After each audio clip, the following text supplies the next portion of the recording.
সুপ্রিয় দর্শক, আমার শ্রম আমার লড়াই ফেসবুক ভিত্তিক পেজের লাইভ আলোচনা অনুষ্ঠানটি আপনারা দেশে এবং দেশের বাইরে থেকে যারা দেখছেন সকলকে শুভেচ্ছা ও অভিনন্দন। সুপ্রিয় দর্শক, আমাদের আজকের এই আলোচনা অনুষ্ঠানের বিষয় হচ্ছে ৫% মজুরি বৃদ্ধি না স্থগিত এবং করোনাকালে পুঁজির আদিম সঞ্চয়।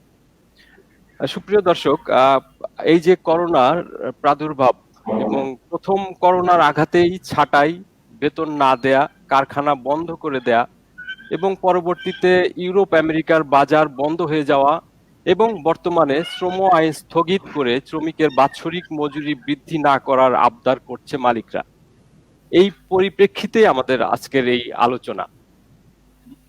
সুপ্রিয় দর্শক, আমাদের আজকের এই আলোচনায় অতিথি যারা আছেন, জনাব আহসান হাবিব বুলবুল, সভাপতি, গার্মেন্টস শ্রমিক ফ্রন্ট কেন্দ্রীয় কমিটি। আছেন জনাব কামরুল হাসান, সাধারণ সম্পাদক, ইন্ডাস্ট্রিয়াল বাংলাদেশ কাউন্সিল আইবিসি। এবং আমাদের সাথে আরো আছেন জনাব ইদ্রিস আলী, প্রতিষ্ঠাতা, সভাপতি, গার্মেন্টস শ্রমিক ট্রেড ইউনিয়ন কেন্দ্র। সম্মানিত অতিথিবৃন্দ, আপনাদেরকে অসংখ্য ধন্যবাদ আমাদের ফেসবুক ভিত্তিক পেজ আমার শ্রম আমার লড়াই এর লাইভ আলোচনা অনুষ্ঠানে অংশগ্রহণ করার জন্য। আমরা এই পর্যায়ে আমাদের মূল আলোচনায় যেতে চাই। আমি আলোচনার শুরুতে আমাদের আহসান হাবিব বুলবুল ভাইকে দিয়ে শুরু করতে চাই। এই যে পরিস্থিতি নিয়ে আমাদের আজকের আলোচনা, সেই পরিস্থিতি সম্বন্ধে আপনাদের প্রতিক্রিয়া আমরা এক পর্যায়ক্রমে জানতে চাবো এবং প্রথমে আমি বুলবুল ভাইকে দিয়ে শুরু করতে চাই। জনাব আহসান হাবিব বুলবুল।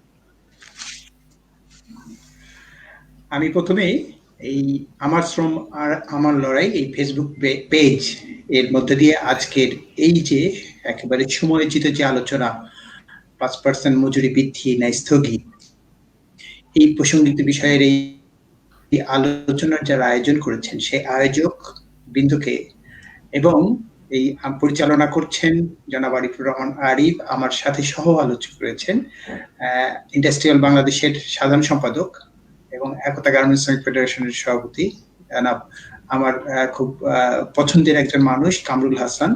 আমার সাথে এখানে আরো সহ আলোচক হিসেবে আছেন গার্মেন্টস টিউসি এর প্রতিষ্ঠাতা সভাপতি এবং বাংলাদেশের গার্মেন্টস শ্রমিক আন্দোলনের একেবারে শুরুর দিকের অন্যতম প্রধান নেতা ইদ্রিস ভাই আছেন।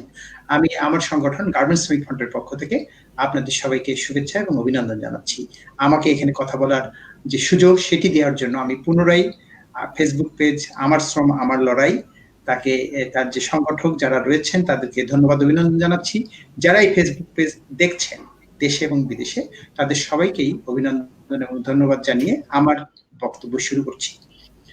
আমি আসলে প্রথমেই যেই কথাটি বলতে চাই সেটি হচ্ছে যে আমাদের আসলে আজকের যে রাষ্ট্র ব্যবস্থা, সেই রাষ্ট্র ব্যবস্থায় আমাদের সামনে আসলে সবচেয়ে বড় প্রশ্ন যে আমরা কি সভ্যতা বা প্রগতির চাকা সামনের দিকে এগিয়ে নিয়ে যাব, নাকি আমরা ক্রমান্বয়ে আমরা আমাদের ভূতের পায়ের মতো, আমরা শুনেছি প্রবাদে রয়েছে যে ভূতের পা হচ্ছে পিছনের দিকে, সেটি নাকি পিছনের দিকে যায়, আমরা সেদিকেই যাব।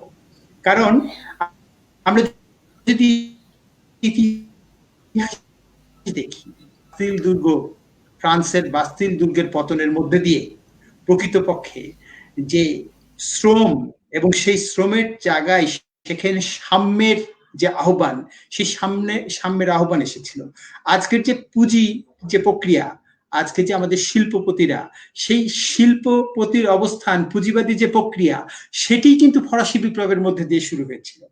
তাহলে সেই ফরাসি বিপ্লবের পরের অবস্থানে যে অর্থাৎ দাস যে ব্যবস্থা, সেই দাস ব্যবস্থার পরিবর্তে একটি মানবিক ব্যবস্থা, সেই বিষয়ের আহ্বান নিয়েই সমাজের প্রগতি। কিন্তু আজকে আমরা আবার আসলে দেখছি যে আমাদের সমাজের এই যে আচরণ যেগুলি দেখছি, যে আমরা ৫% মজুরি বৃদ্ধি না স্থগিত বা এটিকে স্থগিত করার যে আবেদন, এই অবস্থানটি যেন সেই ১৭৮৯ সালের যে আকাঙ্ক্ষা, সেই আকাঙ্ক্ষা থেকেও আমাদেরকে পিছনের দিকে নিয়ে যেতে চাই। কারণ আমরা যদি বলি মজুরি বৃদ্ধি, এখানেও কিন্তু একটি প্রশ্ন রয়েছে। প্রকৃতপক্ষে এই যে ৫% মজুরি, এটি কিন্তু আসলে কোনো ধরনের মজুরি বৃদ্ধি নয়। কারণ প্রতি বছর আমরা জানি আমাদের যে পুঁজিবাদী যে অর্থনৈতিক ব্যবস্থা, সেই অর্থনৈতিক ব্যবস্থায় মুদ্রাস্ফীতি নামে একটি শব্দ রয়েছে। অর্থাৎ আমরা মজুরি হিসেবে যে অর্থটি পাই, সেই অর্থ দিয়ে তো আসলে আমাদের প্রতিদিনের দৈনন্দিন জীবনযাপনের যে পণ্য সেগুলি ক্রয় করি। তাহলে সেই ক্রয় করতে যে সেগুলির মূল্য বৃদ্ধি পায়, এবং সেই মূল্যটা বৃদ্ধি পাওয়ার কারণে আমার এখনকার যে টাকা দিয়ে আমি যেটুকু কিনতে পারি, আমি পরের বছর যে সেই একই পরিমাণ কিনতে পারবো না। এটি তার মানে আসলে মজুরিটা যে কারণে নেওয়া হয়, আমরা মজুরিটা যে কারণে পাই, সেই জায়গায় আসলে আমাদের আয়টা, প্রকৃত আয়টা কমে যায়। তো সেখানে যদি আমরা দেখি, তাহলে আমরা জানি যে গত 2 বছরে কিন্তু এই মজুরির যে মূল্যস্ফীতি, সেই মূল্যস্ফীতি ঘটেছে। সরকারের অবস্থান থেকে বলা হচ্ছে যে এই 18-19 সালের গড় মূল্যস্ফীতি ছিল 5.48%, আর এই 19-20 সালের গড় মূল্যস্ফীতি 5.65%। তার মানে এখানে কিন্তু মূল্যস্ফীতিটা হয়েছে আমার 5%-এর বেশি। এর সাথে আমি একটু যে তথ্যটি আরো দিতে চাই, এই গড় মূল্যস্ফীতির মধ্যে মানুষ প্রায় 450 ধরনের পণ্য ব্যবহার করে। সেই সকল পণ্যের মূল্য কোনোটার বৃদ্ধি, কোনোটার হ্রাস, এর মধ্যে দিয়ে গড়টা নির্ধারণ হয়। কিন্তু প্রকৃতপক্ষে আমরা যারা শ্রমিক, আমরা তো প্রধানত আমাদের খাদ্যদ্রব্য, আমাদের পেটের ক্ষুধা বাঁচাতেই কিন্তু আমাদের অধিক অর্থ ব্যয় হয়। আমার কোন রকম একটি মাথা গোজার যে ঠাঁই, সেখানেই কিন্তু আমার অধিক অর্থ ব্যয় হয়। আমরা যদি সেখানে দেখি, তাহলে এই গত বছরের এই জুনে আমাদের প্রধান খাদ্য চাল, চালের মূল্যস্ফীতি ঘটেছে 13%। আমার সেখানে যে সেখানে যে অন্য যে আমার যে করোনা কালে আমার যে চিকিৎসা যে পণ্য, সেই চিকিৎসা দ্রব্যের জন্য আমার সেখানে মূল্যস্ফীতি ঘটেছিল 9%। আমার সেখানে ডাল জাতীয় যে পণ্য, সেই পণ্যের মূল্যস্ফীতি ঘটেছিল 29.3%। মশলা জাতীয় যে দ্রব্য, সেটার 18%। একইভাবে আমার বাড়ি ভাড়া এবং জ্বালানির জন্য কিন্তু আমার মূল্যস্ফীতি ঘটেছিল 7%। তাহলে এই জায়গাগুলি যদি দেখি, তাহলে প্রকৃতপক্ষে গড় যদি আমি করি, তাহলে শ্রমিকের জন্য মূল্যস্ফীতির পরিমাণ কিন্তু 15%-এর বেশি। তার মানে একজন শ্রমিকের মজুরি বৃদ্ধি তো ঘটেই নাই, 15% মজুরি কমে গেছে। ফলে আজকে 5% মজুরি বৃদ্ধির তো প্রশ্ন নয়। আজকে আমার করোনা কালে আমার যে সুরক্ষার যে প্রয়োজন, আমার যে স্যানিটাইজার, আমার যে মাস্ক, এর জন্য যে আমার যে অতিরিক্ত খাদ্য চাহিদা, এগুলোর জন্য যে ব্যয়, এই ব্যয়ের অবস্থানটা বাদ দিয়ে আমার আগের জীবন, সেটিকে করতে হলেও তো আমার বেতন বৃদ্ধির প্রয়োজন 15%। ফলে এই কারণেই আমরা বলতে চাই যে আসলে, মানে বলতে চাই কি, এটি সত্য যে প্রকৃতপক্ষে আসলে 5% মজুরি বৃদ্ধির কোনো বৃদ্ধি নয়। এর সাথে আরো অনেকগুলি প্রশ্ন আসবে, যেটি আসলে পর্যায়ক্রমে আমি এইখানে বলবো। যে এখানে আমি আসলে এই পর্যন্ত বলতে চাই। আর এখানে এই কথাটি এসেছে কি জন্য? কারণ শ্রম আইনে প্রকৃতপক্ষে 2টি ধারায় সুনির্দিষ্টভাবে বলা আছে। 149 নম্বর ধারায় দেওয়া আছে যে ন্যূনতম যে মজুরি, সেই ন্যূনতম মজুরি ঘোষিত মজুরির চেয়ে সে কম দিতে পারবে না। এবং 289 নম্বর ধারায় দেওয়া আছে, যদি এই মজুরি কম দেয়, তাহলে তার 1 বছরের কারাদণ্ডের একটা বিধানও রয়েছে। ফলে এই কারণেই তারা আসলে যখন মজুরি বোর্ডের যে ঘোষিত গেজেট, সেই গেজেটের অংশ 5%, এই কারণে আসলে 5%কে স্থগিত করার জন্য তারা আবেদন করেছে। প্রকৃতপক্ষে আসলে তাকে শ্রম আইন স্থগিত করার জন্য আবেদন করতে হচ্ছে। আমরা বলতে চাই 5%-এর প্রশ্ন তো নয়, আমাদের প্রশ্ন হচ্ছে যে এই মুহূর্তে মজুরিকে বর্তমান বাজার দরের সাথে সামঞ্জস্যপূর্ণ বাড়াতে হবে, এবং যতক্ষণ পর্যন্ত বাড়ানো না হয় ততক্ষণ পর্যন্ত অন্তত 15% হারে। কারণ আমরা দেখলাম যে মুদ্রাস্ফীতি যেটি ঘটেছে প্রকৃতপক্ষে শ্রমিকের জন্য, সেটি 15%-এর নিচে নয়। তাহলে অন্তপক্ষে 15% হারে মহার্ঘ ভাতা দরকার। তাহলে আমরা এই জায়গাটাই যেতে চাই যে আসলে মহার্ঘ ভাতা এই মুহূর্তে দেওয়ার যে প্রয়োজন, সেই প্রয়োজন আমি পরবর্তী আলোচনায় সেটি দেখাবো যে আসলে এই মুহূর্তে মালিকের সেই সক্ষমতা আছে কি নেই। ধন্যবাদ সঞ্চালককে।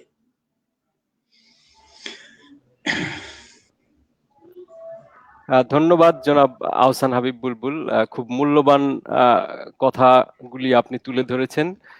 তার মধ্যে যেমন এই যে 5% মজুরি বৃদ্ধি, আসলে এই বৃদ্ধি আসলে বৃদ্ধি না, মানে আমাদের যে দৈনন্দিন জিনিসপত্রের দামের যে বৃদ্ধি, আসলে সেই কথা চিন্তা করলে ব্যাপারটা আসলে এরকমই। তো একই বিষয় নিয়ে আমি যেতে চাই আমাদের কামরুল হাসান ভাইয়ের কাছে। জি, জনাব কামরুল হাসান, আপনার প্রতিক্রিয়া যদি। ধন্যবাদ আরিফ ভাই। ঠিক আছে, প্রথমে ধন্যবাদ জানাই আমি আমার শ্রম আমার লড়াই ফেসবুক পেজকে, যে তারা এই করোনাকালীন সময়ে আপনারা যে শ্রমিকদের দুর্দশা এবং শ্রমিকদের নিত্য প্রয়োজনীয় জিনিসগুলো জনসম্মুখে তুলে ধরছেন। এই জন্যই আসলে মানে সকলে জানতে পারতেছে যে শ্রমিকদের বর্তমান করোনাকালীন সময়ে তাদের কি কি সমস্যার মধ্যে পড়ছে, কারণ আমাদের বিভিন্ন বক্তারা বিভিন্ন সময় কথা বলতেছে। ঠিক আছে, তাই সবাই জানতে পারতেছে। একই সাথে আমি আমাদের বুলবুল ভাইকে ধন্যবাদ জানাই, কারণ বুলবুল ভাইয়ের সাথে আসলে আমার খুব ভালো সম্পর্ক, খুব ঘনিষ্ঠ সম্পর্ক। ঠিক আছে, বুলবুল ভাই সবসময় দেখা গেছে যে তথ্যভিত্তিক আলোচনা করে, রাজিকুজ্জামান রতন ভাইয়ের মতো।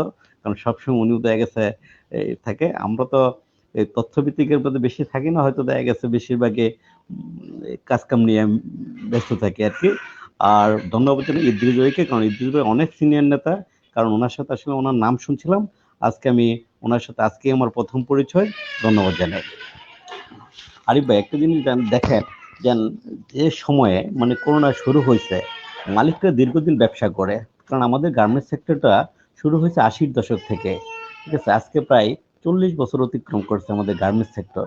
অথচ এই হঠাৎ করে করোনা মহামারী, কারণ এটা আমাদের যেমন মালিকরা জানতো না, আমাদের শ্রমিকদের ভিতরে ছিল না, কারোর ভিতরে এই বিষয়টা জানা ছিল না। অজ্ঞাত একটা রোগ হঠাৎ করে আমরা পড়েছি। কিন্তু যেই মার্চ মাসে করোনাটা 26 তারিখ থেকে আমাদের দেশে শুরু হয়েছে, এপ্রিল মাস থেকে দেখেন মালিকরা এটা শুরু করে দিয়েছে, যেন তারা শ্রমিকদের বেতন কমানোর ব্যাপারটা।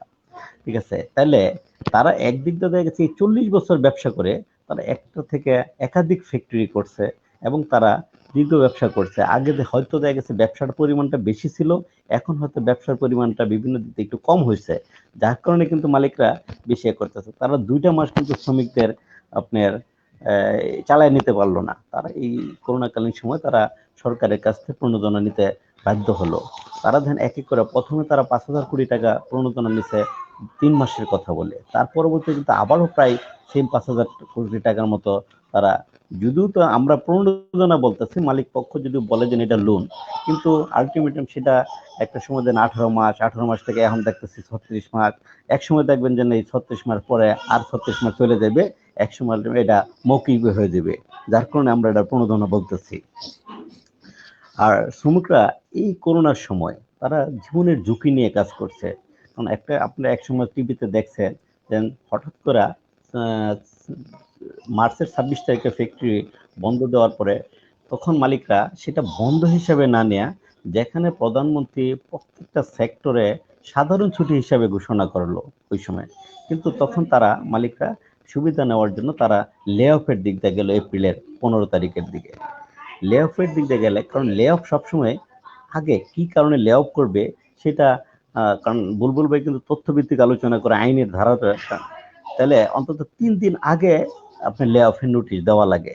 কিন্তু যে সময় আপনার 26 তারিখ থেকে শুরু হয়েছে সাধারণ ছুটি, সেখানে গার্মেন্টস মালিকরা সেখানে 15 মার্চের দিকে তারা লে অফের দিকে কলকারখানা অধিদপ্তরের নোটিশ ইস্যু করে। তখন হয়তো দেখা গেছে শ্রমিক সংগঠনগুলো এবং আমরা সকলে একত্রিত ভাবে বলার কারণে লে অফের নোটিশ তখন কিন্তু কলকারখানা অধিদপ্তর গ্রহণ করে নাই। ঠিক আছে, তখন তারা প্রণোদনা দেওয়া শুরু করলো। প্রথমে তারা 60% মজুরি নির্ধারণ করলো।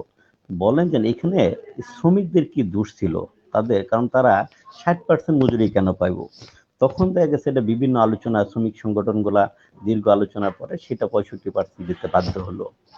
তো এইভাবে তাদের 3 মাস চলে যাওয়ার পরে, যদিও বহির্বিশ্বে অর্ডার একটু কমতে শুরু করছিল, কারণ করোনাটা শুধু বাংলাদেশে না, ইন্টারন্যাশনাল ভাবে সকল দেশে শুরু হয়েছিল, যার কারণে হয়তো আমাদের কিছু অর্ডার তখন স্থগিত হয়েছে, কিছু অর্ডার বন্ধ হয়েছে, যার কারণে মালিকরা কান্দাকাটি শুরু করছে, তাদের ব্যবসা শেষ হয়ে গেছে। আর তারা সবসময় 80-র দশকে মানে এই পর্যন্ত যতগুলো মজুরি বাড়ছে, তখন কিন্তু দেখেন যে একসময় 300 টাকা ছিল, তখনও কিন্তু শ্রমিকরা 12 ঘন্টা ডিউটি করতো, তাদের কোনো ওভারটাইমের হিসাবে ছিল না। যে সময় 300 টাকা থেকে আবার 900 টাকাতে যা দীর্ঘদিন পরে, তখন কিন্তু তারা বলছে তাদের ব্যবসা বন্ধ হয়ে যাবে। এরকম তারা যে সময় এখন 8,000 টাকা মজুরি আছে নিম্নতম, তারা কিন্তু প্রত্যেকবার যে সময় শ্রমিকের মজুরি বাড়ার কোনো আলোচনা আসে, শ্রমিকদের প্রয়োজন পড়ে, তখন কিন্তু তারা একটা হুমকি স্বরূপ বলে যে না, তাদের ব্যবসা বন্ধ হয়ে যাব। কিন্তু আমাদের দেশে কিন্তু আস্তে আস্তে কিন্তু গার্মেন্টসের সংখ্যা বাড়তেছে। ঠিক আছে, যদি বন্ধ হয় কিছু কিছু ছোট ছোট ফ্যাক্টরি, কিন্তু বড় বড় কারখানা কিন্তু আবারও তৈরি হইতেছে, ঠিক আছে? তাইলে এখন হঠাৎ করে দেখেন গার্মেন্টস সেক্টরে নিট বর্তমানে এই করোনার সময় আমরা একটা জিনিস হিসাব করছি, নিট ব্যবসা 20% তারা বেশি হয়েছে।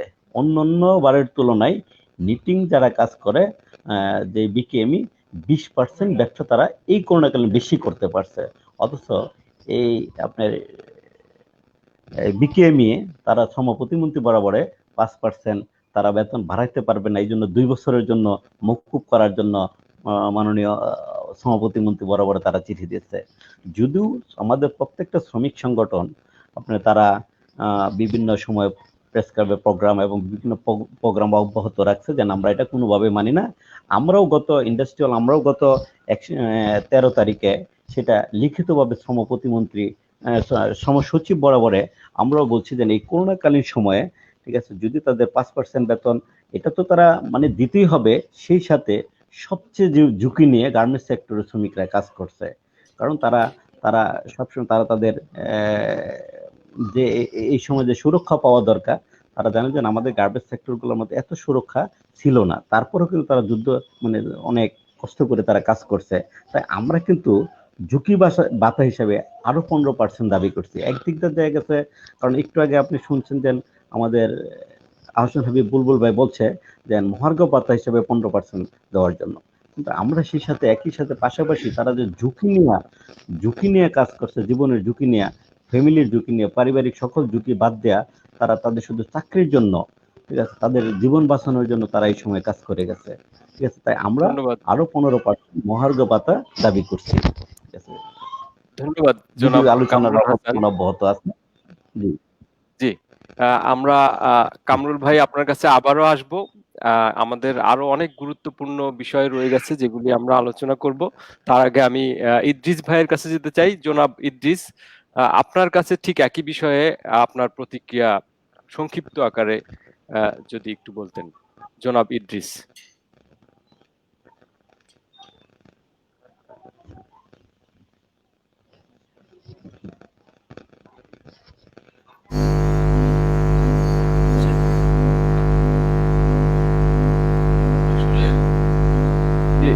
ইদ্রিস ভাই, আপনার সাউন্ডটা আমরা শুনতে পাচ্ছি না।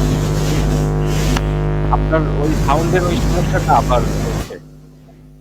এখন বিষয়টা হলো দেখেন, আমাদের দেশে গার্মেন্টসে যারা চাকরি করতে আসে সাধারণত তারা প্রথম জেনারেশন শ্রমিক সবাই মোটামুটি, এবং এরা গ্রাম থেকে একেবারে সরাসরি আসে যে একটা ভালো কাজ করে ওনার কাজ টাজ করে সংসার চালাবে, ছেলে মেয়ে নিয়ে সুখে শান্তিতে থাকবে এই আশা করে এসেই যখন গার্মেন্টসে ঢুকে তার শ্রমটা বিক্রি করার জন্য মালিক শুধু তার শ্রমটাই কিনতে চায়, কিন্তু কোনো শ্রমিকের দায়িত্ব নিতে চায় না।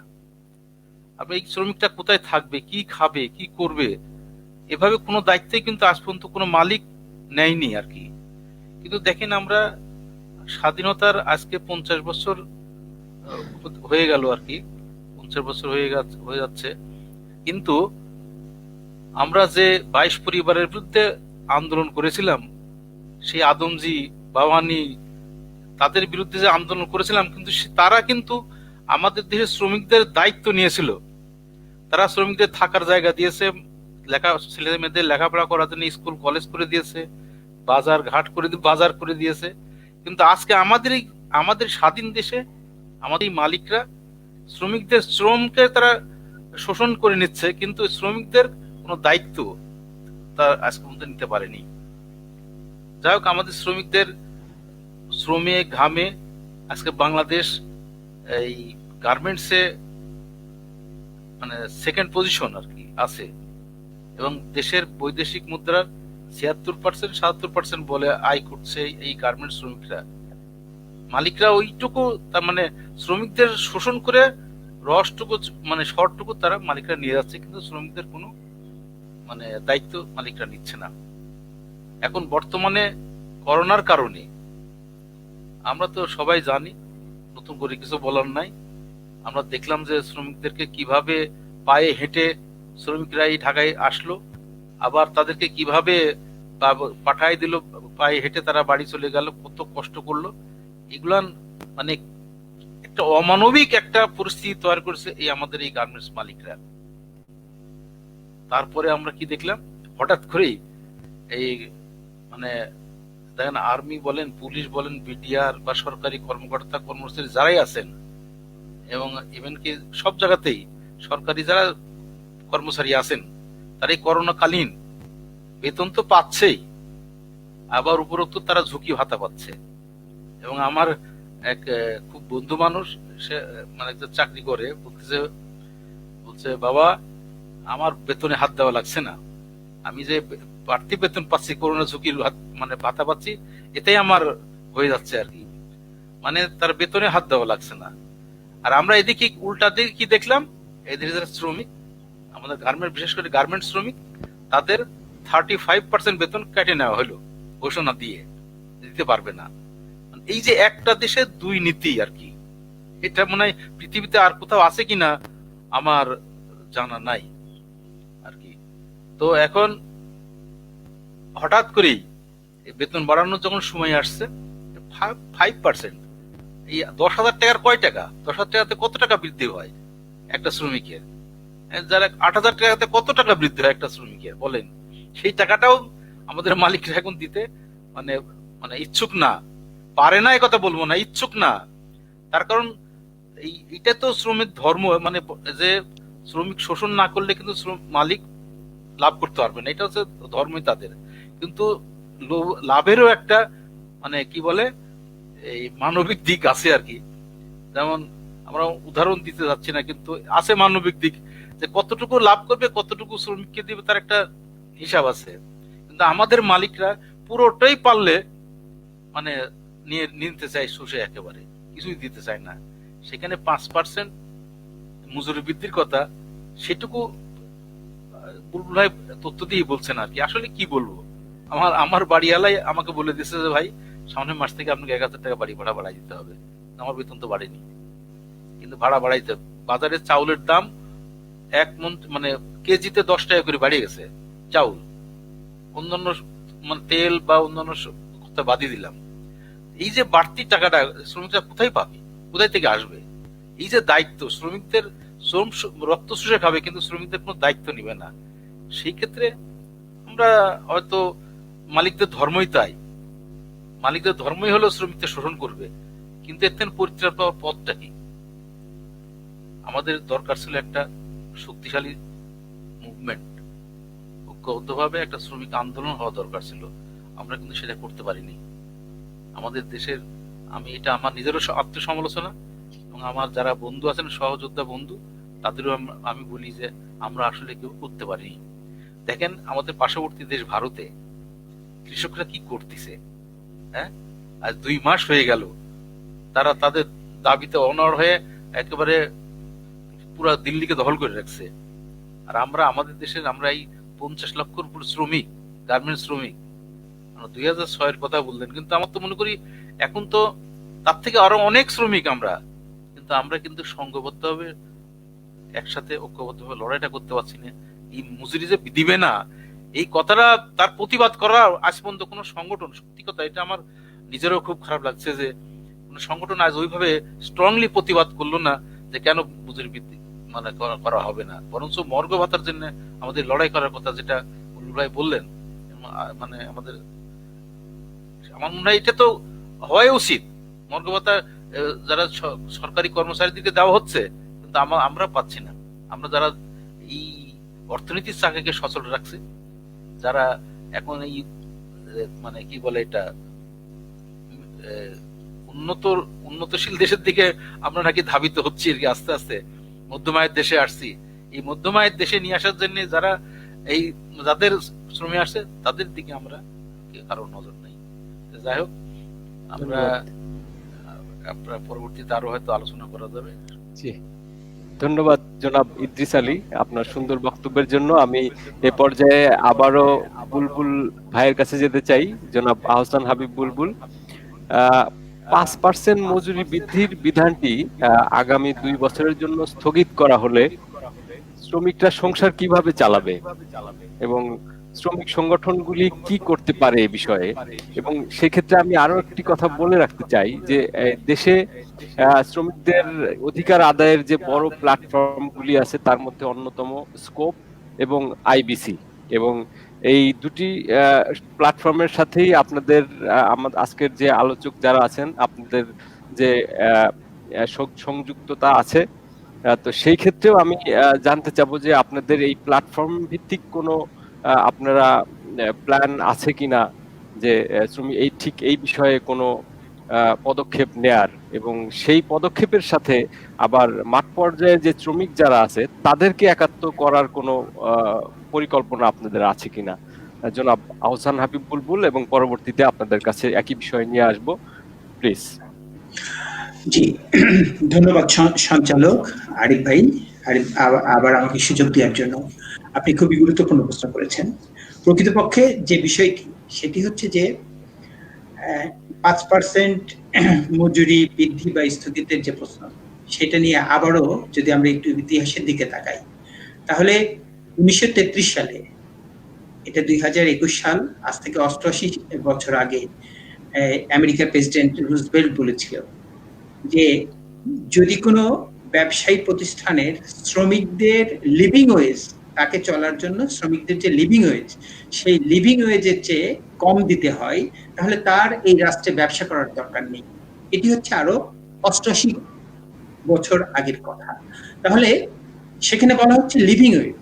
লিভিং ওয়েজের যদি প্রশ্ন হয়, তাহলে আমাদের রাষ্ট্রের প্রেক্ষাপটে এখনকার লিভিং ওয়েজ, আমি যখন চাকরি করি আমি নিশ্চয়ই তো দরিদ্র সীমার মধ্যে থাকতে চাই না। তাহলে বিশ্ব ব্যাংকের অবস্থানে যদি একটি দরিদ্র সীমার ঊর্ধ্বে যদি একজন মানুষকে আসতে হয়, তাহলে তার পরিবারের 4 জনের যদি একজন সদস্য যদি হয়, তাহলে 4 জনের সদস্যের পরিবারের প্রত্যেক সদস্যের প্রতিদিনে $2 করে আয় প্রয়োজন। তাহলে $2 সেটি বাংলাদেশি টাকায় যদি কনভার্ট করা হয়, তাহলে সেটির পরিমাণ হবে 20,400 টাকা। তাহলে গত 16 তারিখে সিপিটি একটি ডায়লগের আয়োজন করেছিল। সেখানে বিজিএম এর সভাপতি ডক্টর রুবানা হক তিনি বলেছিলেন যে আজকে এমন একটি সময়, যে সময় আসলে আমাদের সবাইকে ঐক্যবদ্ধভাবে কাজ করতে হবে। আপনারা আমাদেরকে গালি দিতে পারেন, কিন্তু এখন গালি দেওয়ার সময় নয়। আর এখন ঐক্যবদ্ধভাবে শিল্পকে টিকিয়ে রাখার দরকার, শ্রমিকের নিরাপত্তার প্রয়োজন। আমি ওনার এই আহ্বানের জন্য ধন্যবাদ জানাচ্ছি। আমি সেদিন আসলে করোনা আক্রান্ত থাকার কারণে এবং আমার কথা কণ্ঠ দিয়ে শব্দ বের হচ্ছিল না বলে আমি সিপিডির ওই ডায়লগে যুক্ত ছিলাম, কিন্তু কথা বলতে পারি নাই। কিন্তু আজকে আপনাদের মাধ্যমে আমি সেই প্রশ্নটির উত্তর দিতে চাই। সেটি হচ্ছে, জনাব রুবানা হক যে আহ্বান জানিয়েছেন, সেই আহ্বানকে নিশ্চয়ই আমরা স্বাচ্ছন্দ্যে গ্রহণ করতে পারতাম যদি আমার শ্রমিকরা তার যে লিভিং ওয়েজ, সেই লিভিং ওয়েজটি পেত। আমরা যদি বাংলাদেশের পোশাক শিল্পের যে গবেষণার অবস্থানে রয়েছে, সেই ক্ষেত্রে বাংলাদেশের পোশাক শিল্প 80-র দশক থেকে শুরু করে এই যে 2021 সাল পর্যন্ত প্রায় 41 বছরের এই শিল্প, সেই 41 বছরের শিল্পে যদি উৎপাদনশীলতা দেখা যায়, তাহলে 80-র দশকে শ্রমিক প্রতি উৎপাদন ছিল $968। আর এই 2020 সালে যে উৎপাদন রপ্তানি হয়েছে, সেই রপ্তানি এবং এখন এই গার্মেন্টস সেক্টরের যে শ্রমিক সংখ্যা, সেটি যদি আমরা তুলনা করি, তাহলে এই 2018-19 সালে এই রপ্তানির অবস্থানে শ্রমিকের উৎপাদনশীলতা হচ্ছে $9,444, যেটিকে টাকায় যদি কনভার্ট করা হয়, তাহলে এটি 8 লাখ টাকা উপরে। তাহলে 90-এর দশকে ছিল হচ্ছে $2,167, যেটি 78,000 টাকার উৎপাদনশীলতা। আর এখন এই 2019-20-এ এসে করোনাকালীন সময়েও যে রপ্তানি করেছেন, সেই রপ্তানিতেও শ্রমিকের উৎপাদনশীলতা 8 লক্ষ টাকার ঊর্ধ্বে। তাহলে যদি 78,000-এর সাথে 8 লক্ষ টাকার তুলনা করি, তাহলে এটি প্রায় 10 গুণেরও বেশি। কিন্তু 90-এর দশকে আমার শ্রমিকের যে মজুরি ছিল, আজকে সেই মজুরি 8,000 টাকায় যে দেখেন। প্রকৃতপক্ষে আজকে মজুরির এই অবস্থান তো আরো অনেক বেশি বাড়ার কথা ছিল। আমার তো মিনিমাম ওয়েজ নয়, আমার তো লিভিং ওয়েজ পাওয়ার কথা ছিল, কিন্তু সেখানেও আমার সেই উৎপাদনশীলতার তুলনাতেও আমার কিন্তু মজুরি আরো কমে গেছে। তাহলে এই যে অবস্থান, অর্থাৎ শ্রমিকরা যখন, মালিকরা যখন লাভ করেছেন, সেই লাভের সময় কি মনে হয়েছে যে শ্রমিকদের মানবিকভাবে বাঁচিয়ে রাখা দরকার? তাহলে সেটি যদি মনে না হয়, তাহলে আজকে যখন আপনি বলছেন যে আজকে ঐক্যবদ্ধ হওয়ার দরকার, সেই ঐক্যবদ্ধ হওয়ার অবস্থানে কিভাবে আমি সেই আপনার আহ্বানে সাড়া দিতে পারি? তাহলে আপনি কি বলতে চান যে প্রয়োজনে আমি ক্ষুধার্ত থেকে, প্রয়োজনে আমি স্বাস্থ্যহানির ঝুঁকিতে থেকে, প্রয়োজনে আমি অসুস্থ হওয়ার ঝুঁকি নিয়েও আপনার শিল্পকে শুধু আরো বিকশিত করব? আমরা বলতে চাই এই সমসাময়িক অবস্থানে যদি এই পোশাক শিল্পকে সরকার যে প্রণোদনা দেয়, সেই প্রণোদনার অবস্থানেও যদি যতগুলি ভাবে তারা হচ্ছে প্রণোদনা পায়, সেটি প্রায় আমরা সরাসরি জানি যে সরাসরি নগদ সহায়তা প্রায় সেটি হচ্ছে 4%-এর যে অবস্থান, এর বাইরেও তার যে শুল্ক এবং ডিউটি ফ্রি এই অবস্থানের জন্য নগদ সহায়তা পাওয়া যায় 4%, তৈরি পোশাক শিল্পের পোশাক খাতের বিশেষ ইয়ের জন্য 1% নগদ সহায়তা, সেই সব মিলিয়ে এটি প্রায় 15-20% এই নগদ সহায়তা সেটি প্রতি বছর পান। অর্থাৎ যেখানে হচ্ছে যে জ্বালানিতে ভ্যাট ফ্রি, এই সকল মিলিয়ে যে পরিমাণ সহায়তা আপনারা পান, এই সহায়তার টাকাটা কার? এই টাকাটা কিন্তু পরোক্ষভাবে এই শ্রমিক, কর্মচারী, মেহনতি মানুষ মানে দেশের জনগণের, সরকারের টাকা মানে জনগণের টাকা। তাহলে জনগণের টাকা আপনার পকেটে যাচ্ছে, তারপরেও সেই টাকা দিয়ে এই জনগণের যে একটা অংশ আপনার এখানে শ্রম দিয়ে আপনার শিল্পকে বিকশিত করছে, সেটিকে বাঁচিয়ে রাখার দায়িত্ব আপনারা নিচ্ছেন না, নিতে অস্বীকার করছেন। অর্থাৎ এই করোনার সময়ও আপনার মুনাফাকে নিশ্চিত করতে হবে, এই জায়গা থেকে আপনি সরতে পারেন নাই। ফলে আপনার এই যে আহ্বান, এই আহ্বানটার ভিতরে প্রকৃতপক্ষে এই আহ্বানটিও একটি প্রতারণামূলক আহ্বান, যার মধ্যে শ্রমিককে দায়িত্ব নেওয়ার যে আবেগ সেটি প্রকাশিত হয়নি। আমরা দেখেছি গত 19শে জানুয়ারি বিকেএম এর প্রথম সভাপতি, তিনি হচ্ছে বণিক বার্তায় ওনার একটি লেখা প্রকাশিত হয়েছে, যেখানে এই 20%, এই যে 5% ইনক্রিমেন্ট কেন এই মুহূর্তে এই পোশাক শিল্পকে বাঁচানোর জন্য দেওয়ার দরকার নেই, এবং উনি অন্যান্য দেশে যে বেতন কাঠামো কাটা হয়েছে সেই প্রশ্নটি বলেছেন। আমরা সে জায়গায় প্রশ্ন রাখতে চাই যে আমাদের ব্যাংক সেক্টরে বেতন কমানোর কথা বলা হয়েছে, কাদের বলা হয়েছে? বলা হয়েছে যাদের বেতন 40,000 টাকার ঊর্ধ্বে। অর্থাৎ তারা বললেন যে এই অবস্থায় জীবনযাপন একটি ন্যূনতম মান নিয়ে জীবনযাপন করতে হলে প্রয়োজন হচ্ছে 40,000 টাকা। আমার পোশাক শ্রমিক কত টাকা বেতন পায়? আমরা দেখছি যে আমরা বারবার বলছি আমাদের দেশের যে রপ্তানি আয়, সেই রপ্তানি আয়ের 83% আমার পোশাক শিল্প থেকে আসে। তাহলে রপ্তানির 83% যদি পোশাক শিল্প থেকে আসে, তাহলে বাংলাদেশের যে অর্থনীতি, সেই অর্থনীতির অন্যতম প্রধান যোদ্ধা হচ্ছে এই রপ্তানিমুখী শিল্পের যে শ্রমিক, সেই শ্রমিকরা। তাহলে অর্থনীতির যোদ্ধা হিসাবে যুদ্ধ করে করোনার মধ্যে উৎপাদনকে চালু রাখলেন, তারা কিন্তু করোনা যোদ্ধা হয় নাই। করোনা যোদ্ধা প্রথম সম্মুখ সারির যোদ্ধা হিসেবে আমরা দেখেছি রাষ্ট্রীয় মাঠ পর্যায়ের প্রশাসনের কর্মচারীদের 3 মাসের বেতনকে অগ্রিম মানে অতিরিক্ত ভাতা হিসাবে দেওয়ার যে বিষয়, সেই ঘোষণা রাষ্ট্র দিয়েছে। সেখানে যারা করোনা আক্রান্ত হবে তাদেরকে 5 থেকে 10 লক্ষ টাকা ভাতা দেওয়ার ঘোষণা দেওয়া আছে। যদি করোনা আক্রান্ত হয়ে কেউ মারা যায়, তাহলে এই যে ক্ষতিপূরণ, যে করোনা আক্রান্ত হওয়ার জন্য যে ক্ষতিপূরণ, তার 5 গুণ তাদেরকে দেওয়ার যে ঘোষণা, সেটা রাষ্ট্র দিয়েছে। সেই অর্থনীতিকে সচল রাখার জন্য যারা জীবনের ঝুঁকি নিয়ে এই শ্রমগ্রহণ শিল্পে কাজ করলো, তাদের জন্য কিন্তু আমরা এই ঝুঁকি ভাতা দেখি নাই। ফলে আমার অন্য সহ আলোচকরা যে আলোচনাটা করেছেন ঝুঁকি ভাতার যে প্রশ্ন, সেই প্রশ্নটি আমাদের সংগঠন গার্মেন্টস শ্রমিক ফ্রন্টের পক্ষ থেকে আমরা অনেক আগেই এই ঝুঁকি ভাতার দাবি আমরা করেছিলাম, একেবারে শুরু থেকেই করে আসছি। আমরা ওনাদের যে দাবি, সেই দাবির সাথে অবশ্যই সহমত পোষণ করছি, এবং এই বিষয়টি যুক্ত করছি যে আজকে 5% ইনক্রিমেন্টের প্রশ্ন তো পড়ে, পোশাক শিল্পের বিকাশের জন্য এই শ্রমিককে বাঁচিয়ে রাখতে হবে, এবং এই শ্রমিককে বাঁচিয়ে রাখার জন্য সে যে ঝুঁকি নিয়ে কাজ করছে, এর জন্য এই ঝুঁকি ভাতা দিতে হবে। কারণ বাংলাদেশে পোশাক শিল্প এসেছেই সস্তা শ্রমের জন্য। আর আপনি যেটি বলেছেন, এই বিষয়ে আমাদের করণীয়, আমাদের দায়িত্ব। আমরা ইতিমধ্যে এই বিষয়টি নিয়ে আমাদের সংগঠনের পক্ষ থেকে আমরা কেন্দ্রীয়ভাবে কর্মসূচি পালন করার পাশাপাশি আমরা প্রত্যেকটি শিল্প অঞ্চলে আমরা এই বিষয়টি নিয়ে কর্মসূচি পালন করছি। আমরা দুইটি জায়গা থেকে একটি দেখতে চাই। একটি দিক হচ্ছে প্রকৃতপক্ষে এই 5% ইনক্রিমেন্টটা অনেকগুলি কারখানায় প্রকৃতপক্ষে বাস্তবায়ন হয়ে যাওয়ার যে কাজটি, সেটি একটা দিকে হচ্ছে। একটি বড় অংশের মালিক, আজকে সিবিডির একটি আলোচনা হয়েছে, সেই আলোচনার আবার সুযোগ থাকলে পরবর্তীতে আমি এই তথ্যগুলো আপনাদের সামনে দিব। তো সেখানে অর্থাৎ অধিকাংশ কারখানায় উৎপাদন ওই অর্থে কমে যাওয়ার যে অবস্থান সেটি ঘটেছে এরকম নয়।